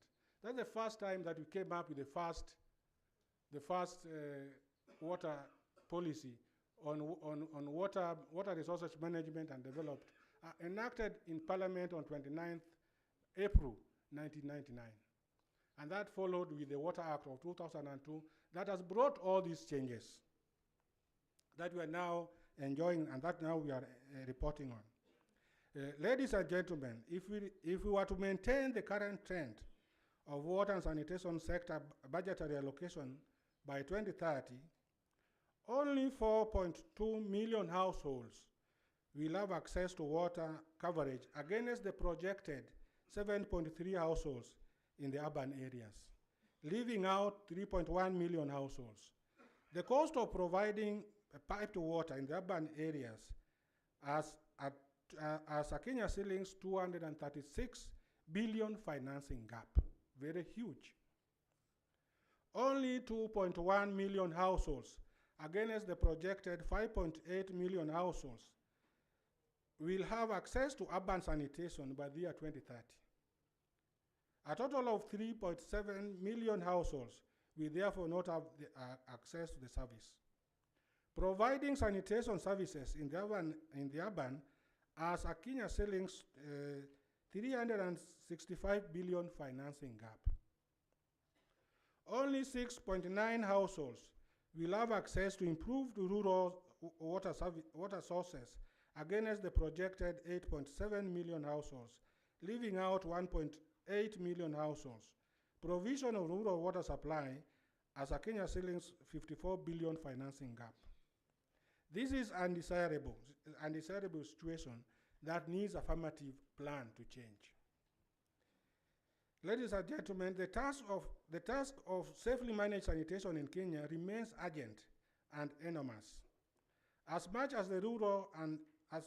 in the rural and the urban setting, according to the 2022 household survey, the proportion of the Kenyan population using safely managed sanitation is at 33%. And this is a figure when we are reporting SDG, we also arrived at this figure, 33%. While the proportion accessing basic sanitation, this is basic sanitation, is 93.5%. Basic sanitation, the one the Prof was discussing here. Unfortunately, 6.5% of Kenyans still practice open defecation, which is a serious concern for the country. This has improved from 12.5 in 2020. A further 22.8% of the population has limited services, while 40% are using unimproved services. The policy goal under Vision 2030 is to increase sanitation coverage in urban areas to 100% by increasing the coverage rate of sewerage to 40% and installing improved on-site treatment facilities for population not covered by sewerage systems. The achievement of the sanitation target will be realized effectively and efficiently if the plans are mainstreamed to the two levels of government. The alignment appreciates that access to improved sanitation installation is important for human dignity, self-esteem, gender equality, and poverty reduction. Intervention in sanitation requires combined effort with players in other related sectors like health, education, and environment, and at different levels. For the multidisciplinary approach to work effectively, far close links will need to be built between the country water sector policies, strategies, advisory services, and implementation approaches among those working on water and those working on health. The ministry will aggressively participate in the coordination efforts. In order for sanitation access to be fully enjoyed by our people, and for Kenya to realize SDG 1.4 and SDG 6, it will take the collaborative efforts of multi-stakeholders, including the national government as well as county governments, NGOs, private sector entities, and development partners. For the efforts to succeed, we have to mobilize all institutions, agencies, to commit to deliver their share of the sanitation targets. And this is true at all levels of government, at national, county, and all the way to the village level. This approach will include a focus on behavior change, entrusting every household and community to engage in becoming open defecation free and sustaining that achievements to make their village a healthier place to live in. Dear colleagues, as the ministry implements its mandate under the various programs, access to adequate financial resources continue to be a major challenge. The financial resources for the water and sanitation sector through public investment have been limited to the consolidated fund. As bilateral investment decline, the gap between public funding and demand continues to widen, causing delays in completion of key projects. The ministry's annual, Prof, thank you so much for coming. God bless you. The ministry's annual allocation for the government has, however, been on a steady increase to the current level of about 75 billion on against annual requirement of 100 billion. But this has also been affected every year by budget cuts. Budget cuts has been reducing this figure. The ministry, therefore, is strategizing on for sector to progressively move away from over-reliance on the exchequer and foreign loans by developing prudent alternative arrangements to finance the development of infrastructure without escalating the tariffs in a manner that will affect the right to water to all citizens. Some of the financing options that may be available for the sector include public and private funds, as well as use of public-private partnerships mechanisms. The greatest potential for the sector lies in being able to leverage on its self-financing potential to attract more finance.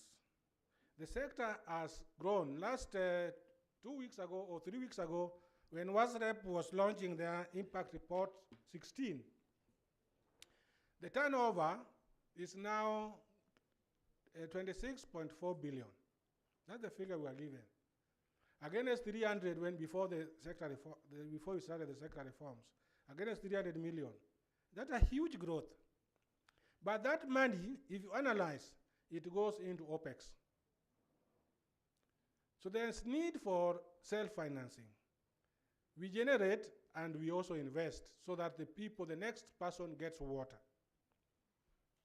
Aside from increasing resources, Investments must be better targeted to deliver better outcomes.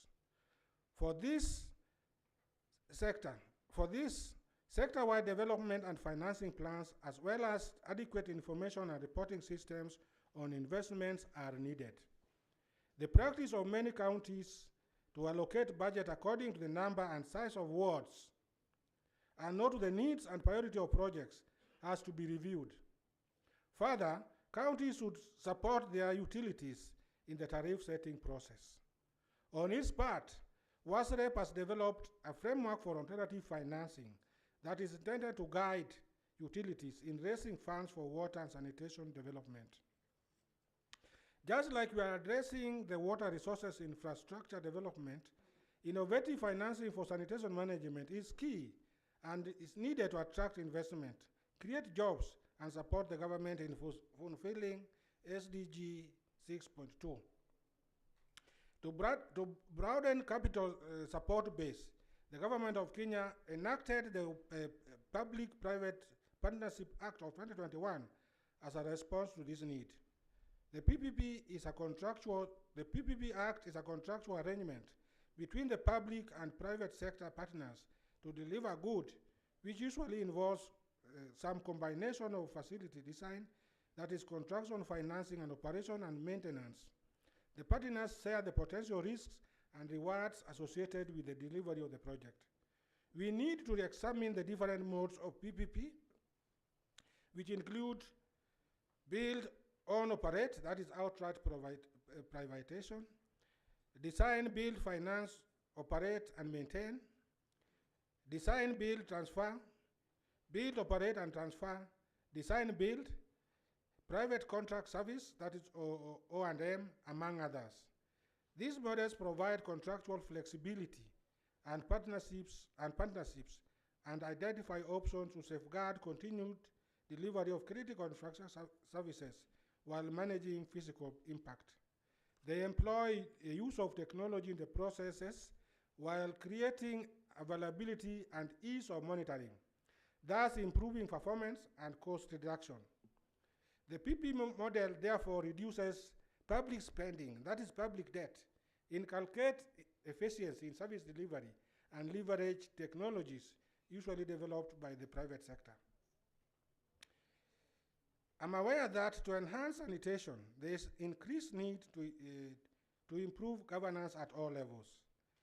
Structuring and availing the right incentives to attract more actors, including PPPs, and strengthening formal and informal,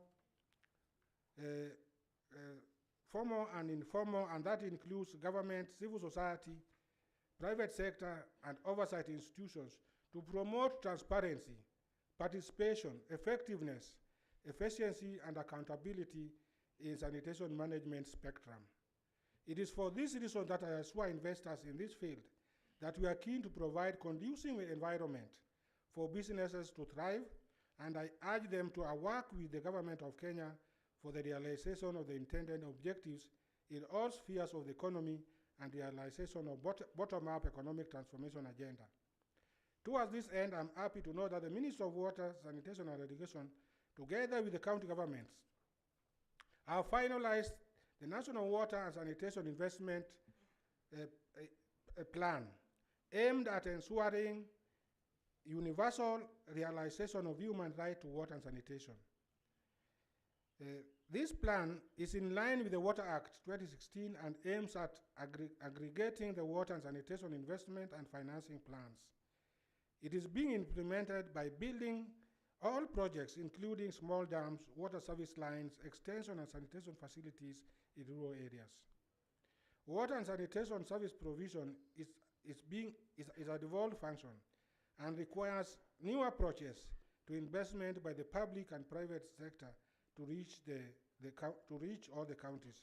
Currently, with only 73 and 33% on water and safely managed sanitation coverage, respectively, sewerage coverage available to only about 3.9 million people in 26 counties in Kenya, with 2/3 of them living within Nairobi City County. Inadequate and safely managed sanitation results in the pollution of the limited water resources, worsening water scarcity in the country. As the county governments, stakeholders, and development partners implement the programs, the various initiatives, the ministry requests particular support in the following areas. To support the water sector PPP agenda, to enable the sector to harness the technical and financial resources for development and management from the private sector.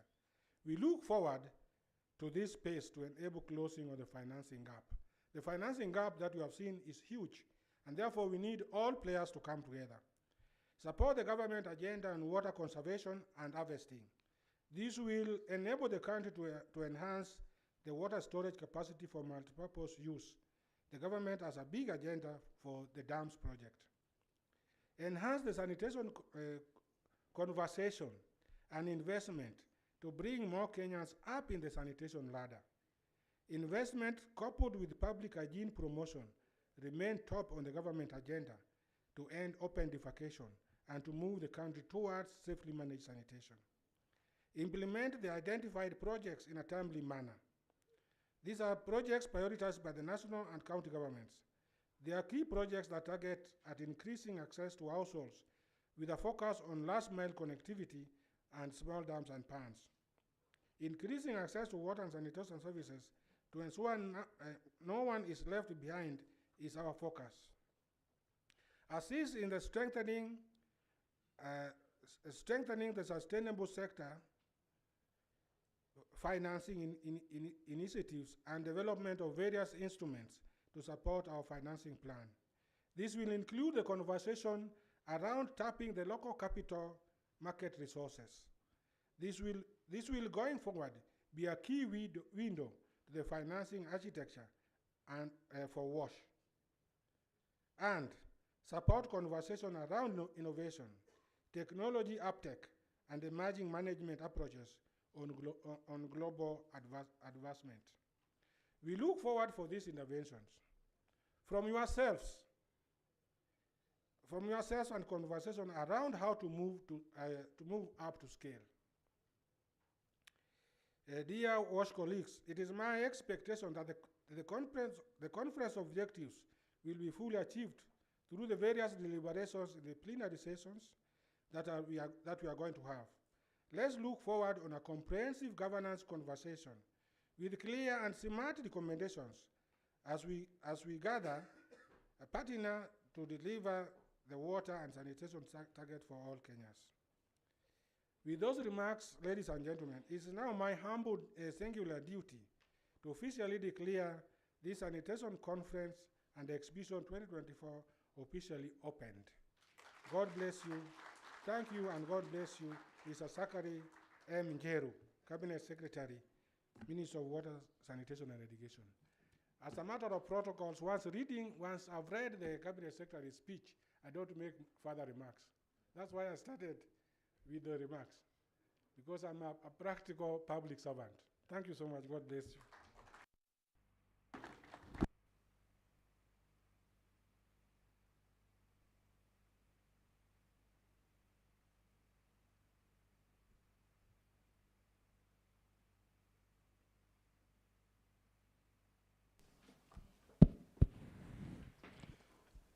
So another round of applause to our chief guests.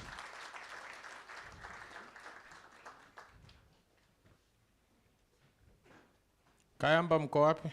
Interlude.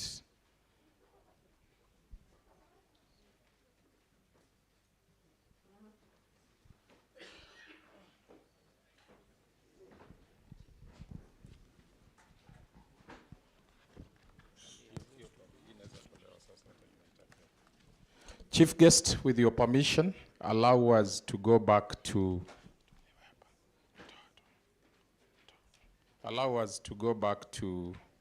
our original program, the high-level panel discussion. Engineer Chengo, you need to come back. Chief guest, it is important to note that I play many roles in the conference. One, I'm the chief event organizer for all WASPA conferences. And that is why you see me all over. Then I also play the facilitation role. So I hope you will understand that I multitask among many other things. So I think we'll take around 30 minutes for the high-level panel, and then after that we will be transitioning to the welcome cocktail, and the chair will be able to give you details. Kayamba, tungoje ama tuendelee? Okay. So over to Engineer Chengo.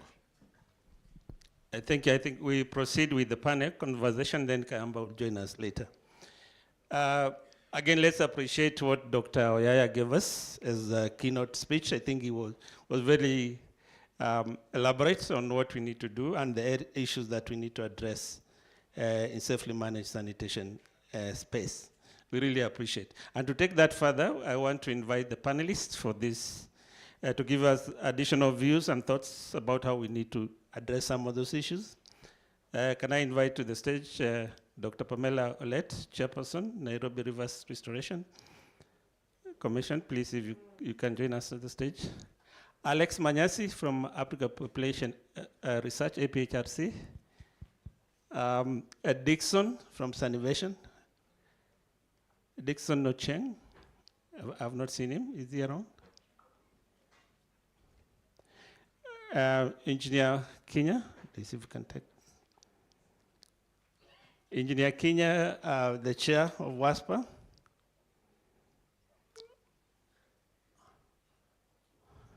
Dixon, karibu. You can take from this side. Can you take?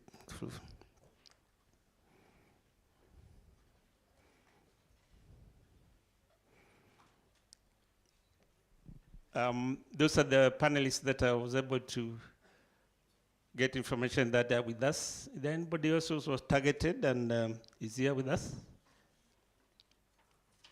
Now then we can, I think we can proceed with those who are here. And I want to request that I'll ask them a few questions so that they can speak to this topic. And the first one will go to the chairperson, Dr. Pamela Olet, who is the current chairperson of the Nairobi Rivers Commission, a very critical agency that is looking at addressing the pollution challenges that we face within Nairobi Rivers. And just to share our thoughts, Madam Pamela Olet, in your line of duty and your assignment, there are very critical areas about collaboration and sectorial coordination.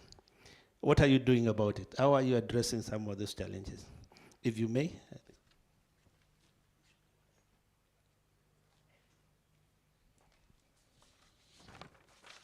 Thank you to the chief guests and the representatives of the Governor Kisumu County.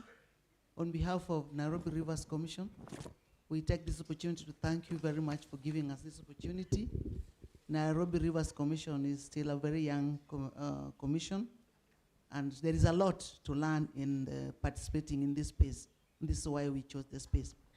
Now, coming from just celebrating the World Environment Day a few weeks back, where the topic was ecosystem restoration and building resilience, I want us to take pride in being the participants that are going to build, focus not just on SDG number 6, but also building resilient, sustainable communities and cities. Why do I say so? In the space we have had to interact with stakeholders, it's becoming very, very pertinent that the plans, the aspirations of the communities that live around this space, it's very important that we collect those plans and integrate them in our national plans. And this is going to be very crucial for sustainability. Kenyans have been in this hall the whole day, and somebody once told me that people talk about many big things, But the smallest thing that is the cause of the problem, nobody talks about it. Are we sure in promoting good governance, corruption is not part of it? Nobody has mentioned this in this hall today. So I'm just reminded by a conference I had. When, as stakeholders, we are engaged, we are paid to take waste to dumping sites, and you end up dumping this in the river. Is that not corruption? So it is an area that we should not forget to focus on when we are talking about governance. Governance, as has been defined by the key speaker, for me, I will summarize it as delivery of services to the people. Good governance for delivery of services. So if we are not delivering services to the people, we ask ourselves, what is the issue? I've had many issues here about silo approach, about inefficiencies. But are we able to prioritize our issues? So as a Nairobi Rivers Commission, when we came in, we have looked at all this space. We have interacted with a lot of stakeholders. And we have come together. We did an action plan, stakeholder-led action plan.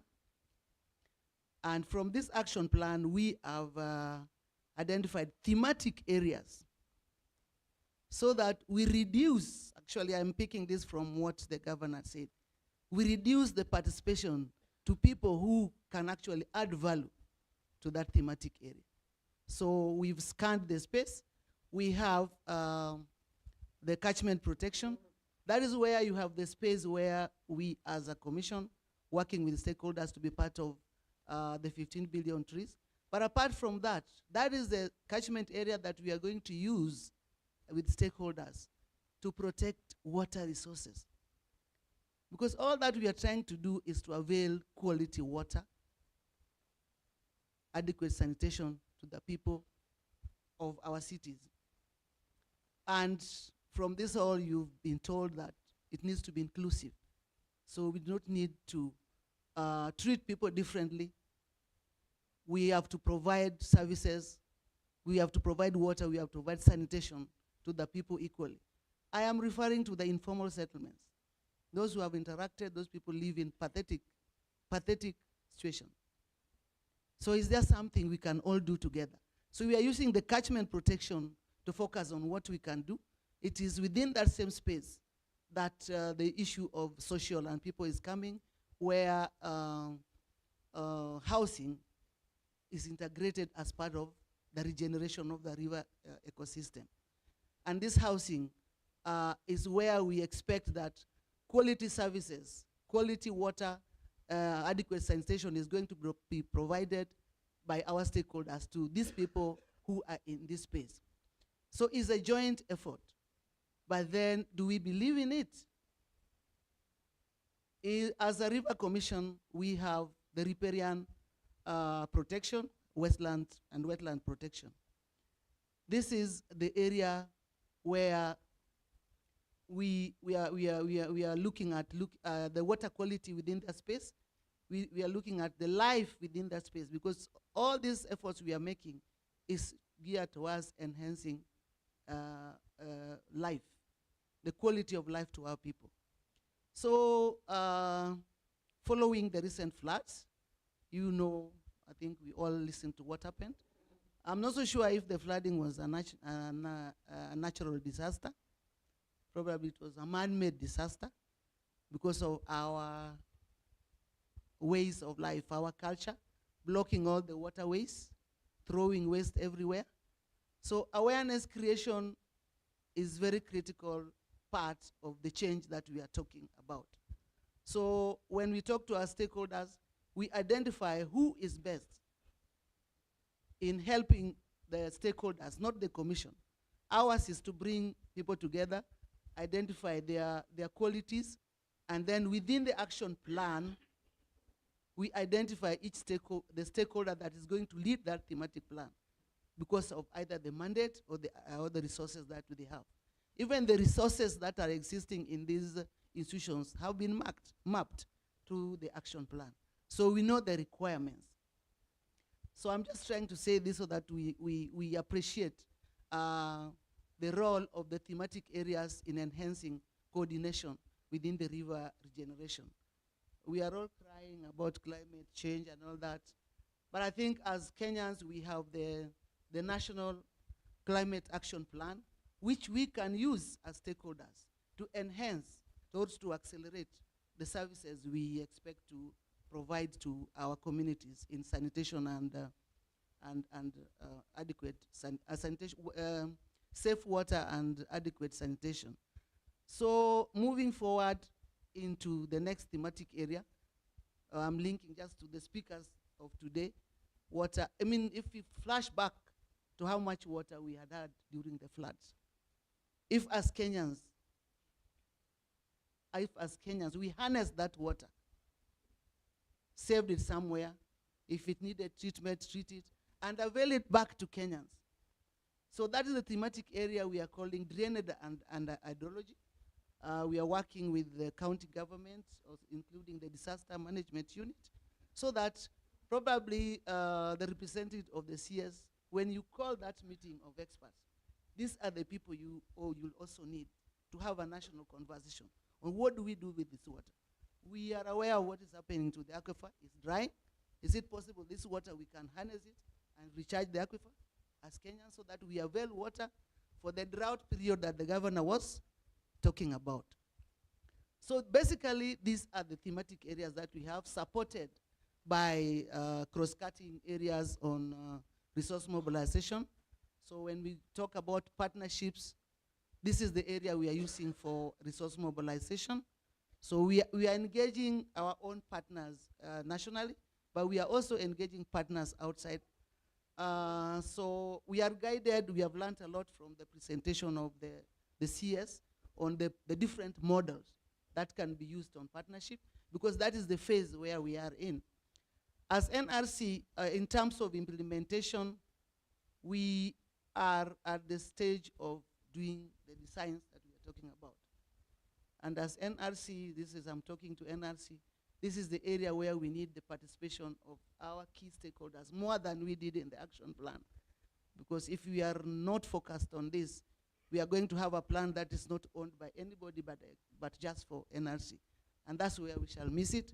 So I'm promising on behalf of the Nairobi Rivers Commission that this delicate phase of doing the designs on the river, the master plan should be a participatory approach. We need to work closely with the county government, especially for the Nairobi River Basin. You've had the population that is in Nairobi County. It is more than any other. So this means Nairobi County becomes a demonstration center for what we can do in the regeneration of the river. So the master plan must be developed with the close collaboration with the Nairobi counties and other key stakeholders like NEMA, Water Resources Authority. From what has been said from the key speaker, starting with the Nairobi Rivers Commission itself, the legal framework surrounding NRC in terms of effective coordination is an area that will still need to be looked at so that we can effectively coordinate our stakeholders. We just had last week a workshop in Kisumu here, focused on the legal fraternities to start scanning the environment, the legal environment of NRC, both the regulations, the policies that exist. And this is one area that once that team is done with their work in the next week, we shall come back to you, the CS representative, so that we are all in it, because whatever is being developed is going to affect all of us, and we need to participate in it. Finally, I would want to say that as NRC, the stakeholders we have engaged, especially on resource mobilization, they are very positive. The willingness, the goodwill is there. All that we need is to strengthen the NRC position from the stakeholder point of view, so that we seal these deals, we seal this goodwill that is existing, knowing where we are going as Kenyans in terms of financing. So I'm appealing to the CS office, that is the Ministry of Water, Sanitation and Irrigation, that holds hand of NRC for to effective coordination and effective resource mobilization. I want to ask one thing finally as Kenyans. With the UN, we had said that by 2015, we should have halved the number of people who lack access to safe water and sanitation. So did we do a review to evaluate what we achieved as Kenyans by that time, so that we can know where we are going? Thank you very much. Thank you very much, Chair, for elaborating the huge task that you have as a commission and bringing out key dimensions, including configuring stakeholder engagement to bring really the expertise on board, the issue about inclusivity and integration and coordination of all sectors. We really appreciate that conversation. I would like to move on to the private sector. Dixon Ocheng is the Director of Government Relations in Sanitation, tasked with the mandate of developing and managing partnerships with stakeholders across government and government, private and multinationals. He also leads the external communication strategies for engaging with government and other parties to ensure that the entity becomes part of solutions for the sanitation space. Maybe, Ocheng, you can share with us, as a private sector, what are you doing to ensure that the elements about public awareness, community development, and innovative solutions are found? Over to you, Dixon. Thank you, Engineer. And I just also want to pass a word of gratitude to the organizing committee for finding a seat and space for the private sector to be able also to be part of this discussion. And I'll be sitting here representing other private sector in the room and not just Sanitation. And that just also articulates or defines how the sanitation has evolved and transformed over the years. Maybe also just allow me to confirm to everyone here that I'm the same person in the program. I think the organizer in the spirit of the Gen Z, they put my photo when I was a Gen Z in the program. So I know many people have been asking me if it's the same person as me. So thank you. So in terms of the private sector, we are coming in the space of sanitation to fill the gap, to support the government. We recognize that the sanitation is a mandate shared by both the national and the county government. It's a devolved function with the water utilities, WSPs, playing a critical role in the implementations. But at the same time, the sanitation sector is at a time that is transforming into making sure the utilities fully on the sanitation mandate. That is something that we should be proud, everyone seated in the room today. For most of us who have been in the space for a while, I think it's something that deserves a round of applause, where we've come from as sanitation, and also not just it being seen as a function, a role of the government, but a function that can also bring together all the key stakeholders and the private sector and non-state actors supporting the government. With that said, we've been, as private sector, we've been brought into the space with a lot of expectations, but I think the field is not even or shaped for us to be able to operate and partner. In fact, when you look at the partnership framework, and I did listen to Engineer Alima articulating the different partnership options from design, build, operate, design, build, finance, operate.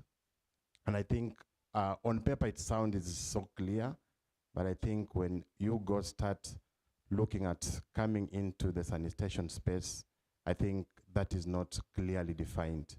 We are getting into a space that the partnership framework is not formalized. There's no clear methodology in where the private sanitation practitioners can come with their innovations, how they can attract financing, how they can engage into project preparations, how they can engage with the government partners into project implementations. And you are looking at all these is a conversation that needs to still continue, as much as we appreciate progress that has been made into the space, into the sector, but I think there's still some gap that needs to happen in order to make sure that the private sector, we can bring on board our innovations, we can bring on board our expertise, and we can also bring on board the financing that we also attract from the different partners we have. With that said, I think there's also, when you look at involvement, as Sanitation, we've been in the space now for 10 years, and we've always engaged partnership as a strong pillar for our work. We build partners with the national government, we build partnership with the county government, we build strong long-term partnership with the water utilities. And when we are building this partnership, we just don't look at the mandate owners, we look at across the stakeholders, we look at who are the key stakeholders that we need to work with. We're looking at bringing and supporting water utilities, build a multi-sectorial team that is able to spearhead and transform the sanitation agenda in their areas of operations. And this is some work that we've done really well with some of our key partners who are here. When you look at Kisumu, I think if some of you have walked into the Kiwasco booth, you'll see how they have talked about handling sanitation across the value chain from the first stage of containment. You'll see there's involvement of a private sector. You see there's Synergy, who are really doing good work with them in terms of supporting them in the containment, in the informal settlements. You go into also, they have Citywise, who are also supporting in that component. And then you go looking at them, looking across the value chain to partnering with us, starting to think of how can we also make sure there's the resource recovery, and we are working with them in plans of thinking of how to mobilize resources to build a FICO/Sludge, a waste to value treatment plan that is also going to make sure that all the FICO/Sludge that comes into that FSTP is turned into a resource. And I think looking at also the framework that has been built around Kisumu that brings all the stakeholders, and we have been part of this as a private sector, we have been involved, is looking at the utility, the county, and other partners coming together and even involving the community in building a strategy that looks at sanitation plans for 10 to 15 years, something that also been replicated in Nakuru, Naivasha, and also Malindi. So for us, we are really intentional in making sure that from the beneficiaries to the regulators to the mandate owners and also to the users, there's all involvement and inclusivity. And I think one key thing to mention that with the innovation coming into the space, there's always the challenge of regulation. We have really, really good innovations in Kenya on matter of sanitation. But I think when we look at the regulation, is still behind. So I think what we've done, and I've seen, we've worked together with other private sector like Synergy, is making sure we bring the government, regulators, and work together with them and try to think of how can this innovation also be regulated, because at the end of the day, the private sector need oversight from the government. So I think as the innovations, you are bringing your innovation in the in the sector. Just make sure you also engage the government as much as this might be something new, but I think you need to make sure the government is aware, and together you work into modalities, policies of making sure there's a regulation around that. And also just finally, as I finish, I know there's been a lot of good intention from the ministry led with Engineer Chengo in starting to think of having the sanitation and hygiene policy from the national government. That is really going to promote good governance. I know it's at some stage at the parliament, but I think having that from the national government cascaded to the county governments is going to be really critical, because currently we are having different counties, each county developing different sanitation policies, but I think we're having a policy from the national government that the ones from the county government can be anchored under. That is going to be a game changer in the sanitation space. As I finish, lastly, just maybe to try and look at how do we unlock the financing in the sanitation space and the challenges we face like as private sector. I think the current public procurement act actually like locks participation of the private sector. Like if you look at I know engineer mentioned the design DBO, which is really the most efficient way in ensuring that there's success in all the projects that are developed. But when you look at, when we try to get into the space of infrastructure development, you should find that we can take part as a private sector in designing, and that automatically locks us out into building that plant. And you have another contractor coming to build who doesn't have any incentive for the success of that project, builds an elephant project that he transferred to the utility that now again requires someone different to come and operate. And that's why you find most of these sanitation infrastructure, they don't have operation success. And I think that is something that we still want to voice and need everyone in the sector to look at. How can we have procurement acts that also make sure that there's an element of accountability by putting de-risking the burden from the utility or the beneficiary to making sure one person can design, build, and operate, and pass something that is operational to the final beneficiary. And I think that is something that we are engaging currently with the ministry to see how we can champion that moving forward. I think, Bwana Director, thank you. Thank you very much, Dixon, for articulating the issues around the engagement of the private sector to support governments to undertake their particular mandate.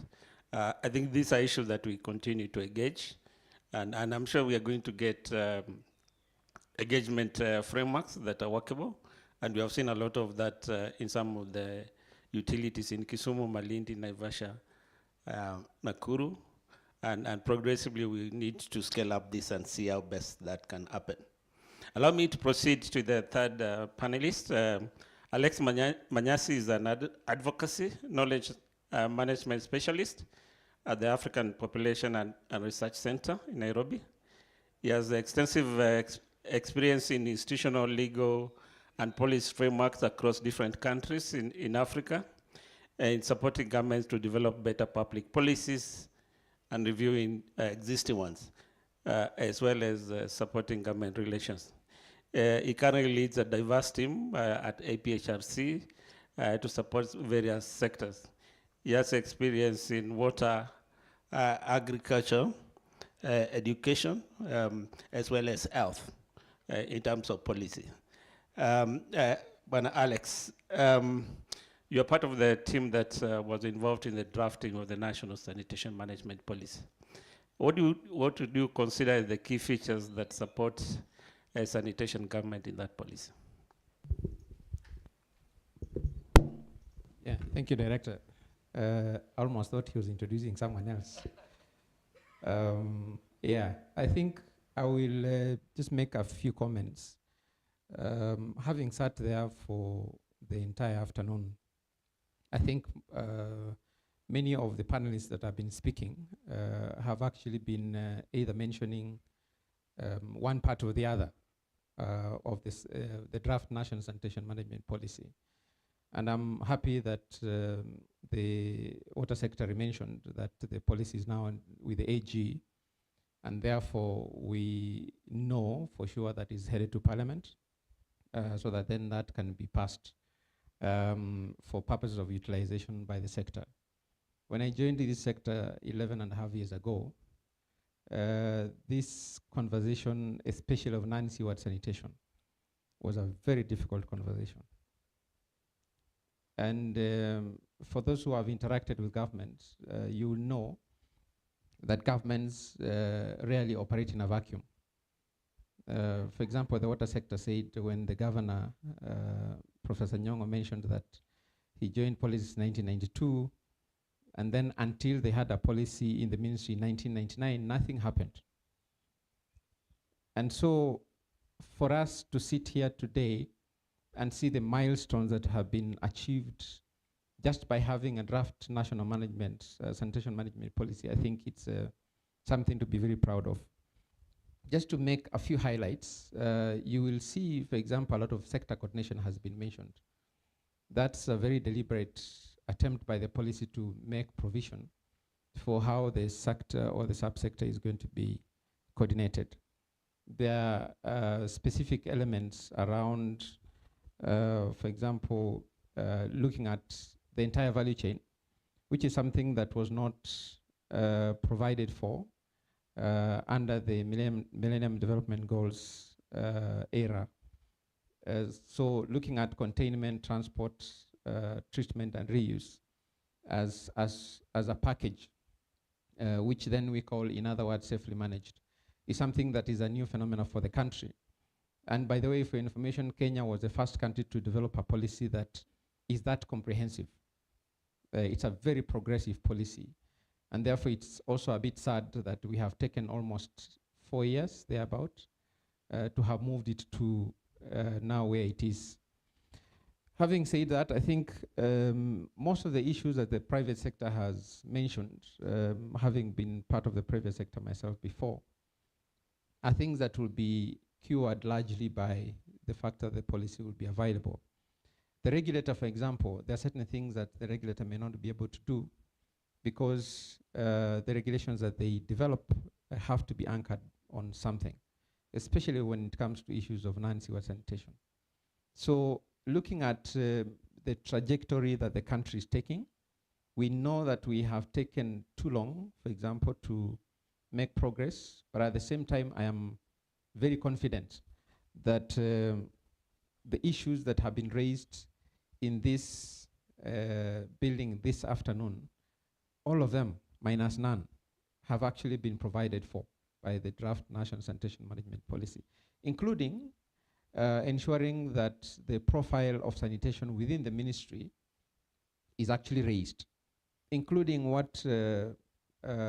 Yaya mentioned about the code within IFMIS in terms of ensuring that when you're budgeting and when you're spending money, that you're able to track what is being budgeted and spent on sanitation, including what Engineer Alima was mentioning about reforming the engineers. We don't blame them, that's how they were trained. So how do we make sure that there's a shift to ensure that they are thinking about things beyond pipes and water? It's something that is being provided for by the policy, and we know for sure that once that gets through, and I know that we have all hands on deck to make sure that that happens, and this sector will move forward. Thank you. Thank you very much, Alex, for that analysis of our policy, and we're looking forward that it's being enacted for operationalization. Very critical. The last panelist is Dr. Kinya. Dr. Kenya is the chair of WASPA and the current MD at Thika Water's Sanitation Company.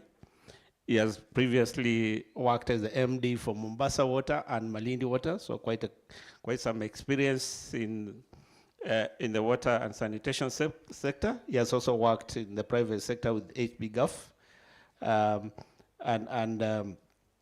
a BSc in civil engineering, MC in public health engineering, and master's in business administration. Dr. Kenya is the chair of WASPA. Maybe could you share with us your direction in terms of advocacy, partnerships, and collaboration efforts that you are doing to address sanitation governance? Thank you, Kenya Chengo.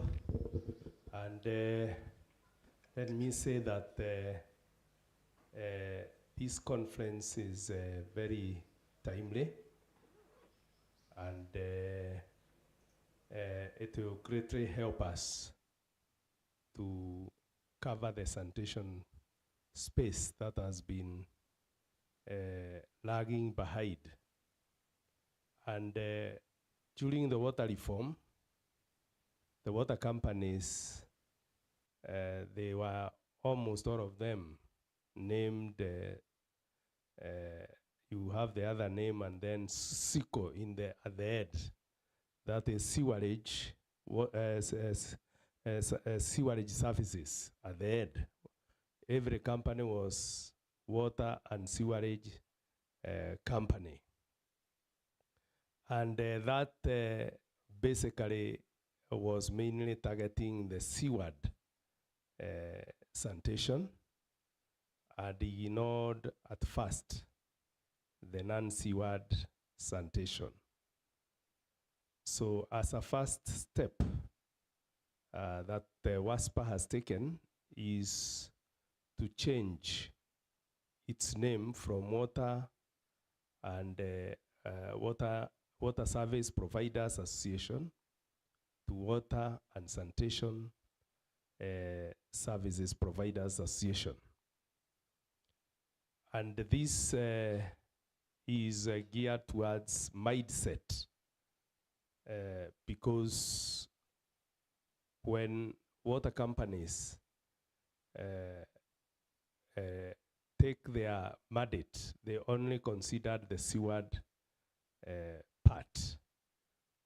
Albeit it is still, the coverage is low, but you realize the bulk of the population live in unseaward places, and that makes it a great challenge if it's not safely managed, because it escalates the issue of waterborne diseases, pollution in our rivers, making downstream users, putting downstream users at risk in rivers, and as well increasing treatment costs for downstream abstractors. So we have to combat the challenge together. And as WASPA, other steps that we are taking is to sensitize the water companies, because we have to have a mindset change such that they embrace the non-seaward aspect as part of our duty. And that is first of all by changing their names, just like when people get converted, they need to be baptized. So we need to baptize the water companies to sanitation companies so that they start embracing that aspect. And that one we have engaged in, as well as sensitizing, creating environment to sensitize. That is through conferences like this one, which is purely targeting sanitation. That's a deliberate move to ensure that the sanitation takes the prevalence that is required.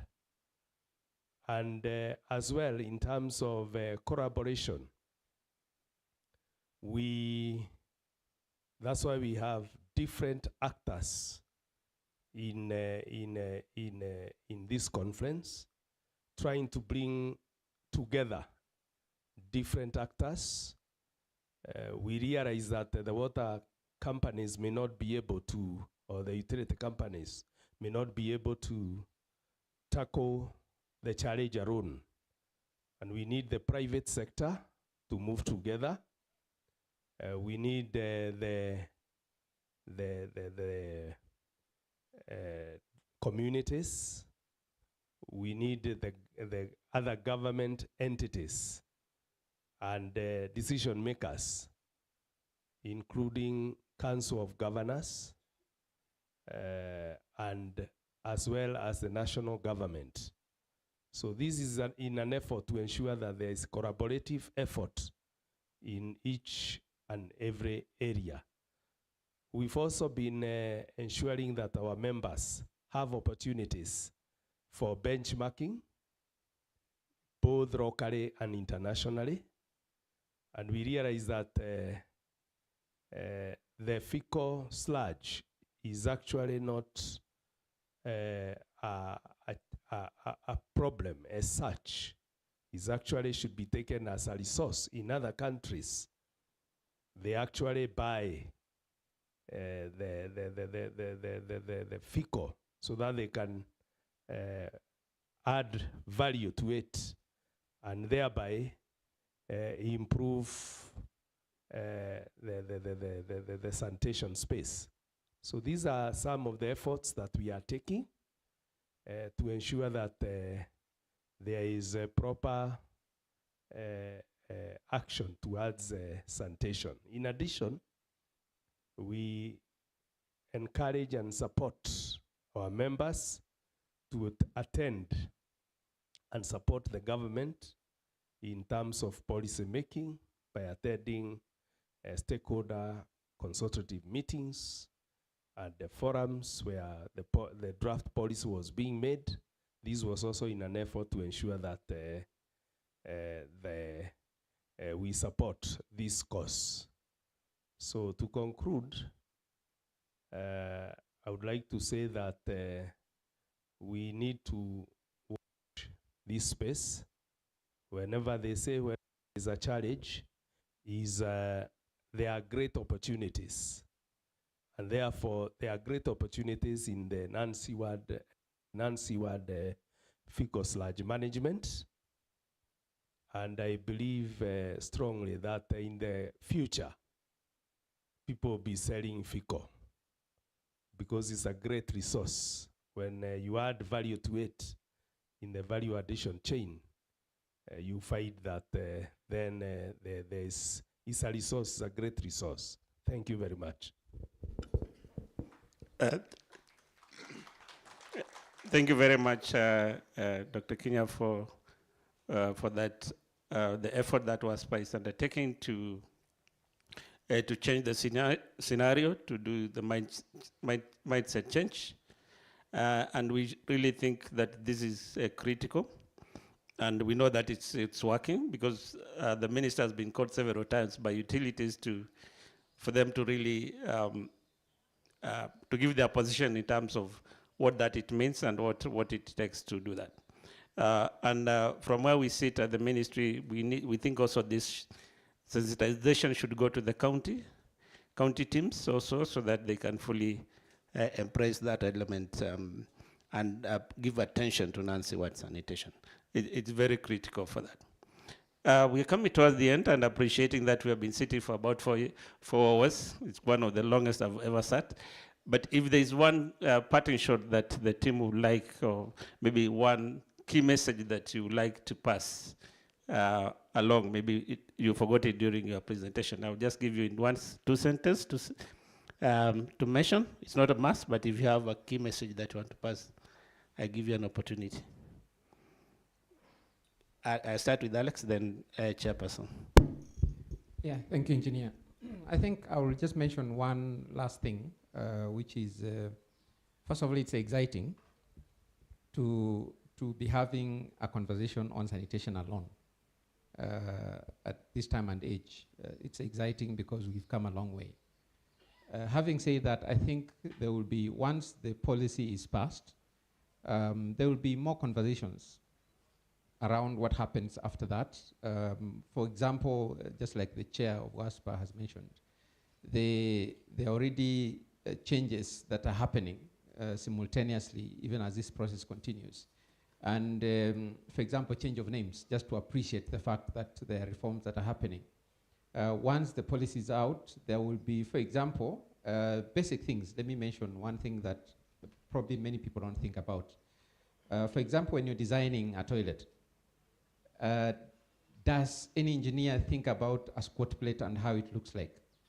And for example, realize that the design of a squat plate for a pit latrine, depending on how they design it, it becomes, for example, very complicated if a lady is using it than when a man is using it, for example. So we'll be going into those specific details of even doing guidelines for purposes of supporting government to ensure that no one is left behind in any process. Thank you.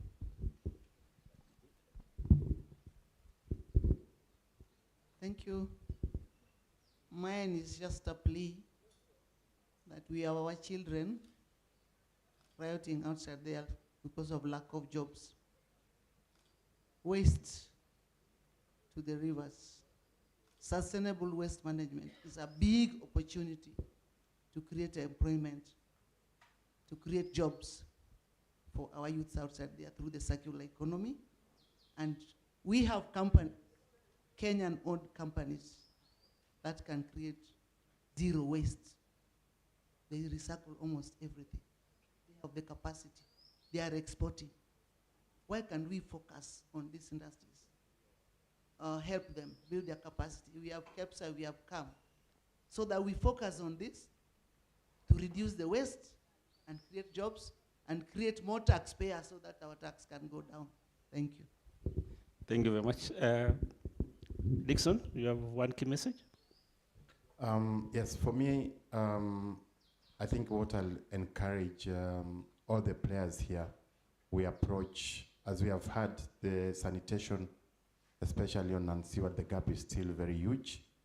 There are opportunities in that space, but I just want to encourage all the players, let's be open to partnerships, embrace collaboration, let's shun competition, let's shun duplication, and I think let's together think on how do we commercialize sanitation. I think it's high time we start commercializing sanitation and see how we can promote that in all the space, and making sure that when we think about sanitation, we think about how to make it sustainable. Thank you. Thank you. My key message maybe is to say that in terms of innovation will be key to driving sustainability in this sanitation space.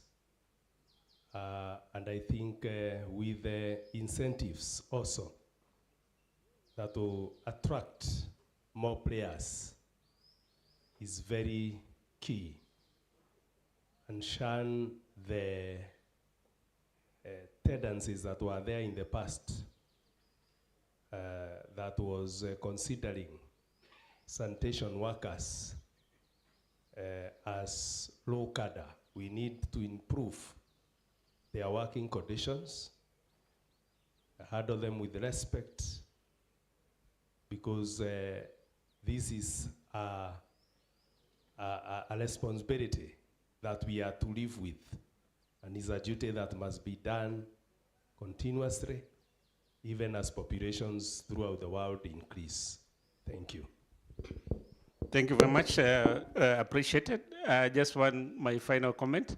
I think an issue has come here in terms of what we have as the size of our sanitation economy. We did an analysis actually early this year, and we'll be presenting that presentation tomorrow morning. It's very interesting.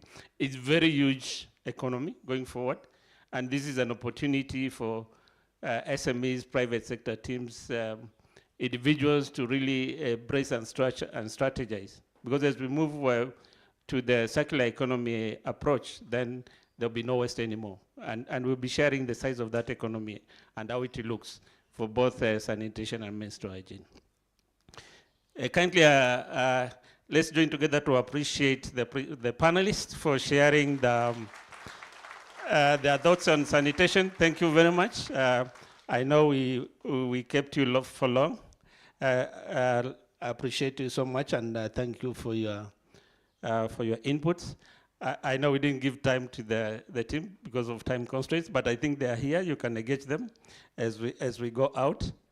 I don't see Anthony, so I'll hand over this to the chair to take us. But thank you very much, and please have your seat. You can take your seat. Very much, Engineer Chengo, for facilitating this session. We are very grateful, even to the panelists. Thank you very much. So we would like to thank you all for contributions, for participating in today's opening ceremony. And we now would like to transit to the next session as per the program. And we have some tea break at where we took our lunch. That's where we shall have our tea break. And after that, I think maybe by 7. So when we move out, we are not touching what you see in the tables here. Don't touch that one. That is reserved for the next session. Please go straight to where you are. Still, this one is yours. But we want you to go and appetize. Oh, the tea, I understand, is in the exhibition booths, so that we can also go through the exhibitions. It's strategic.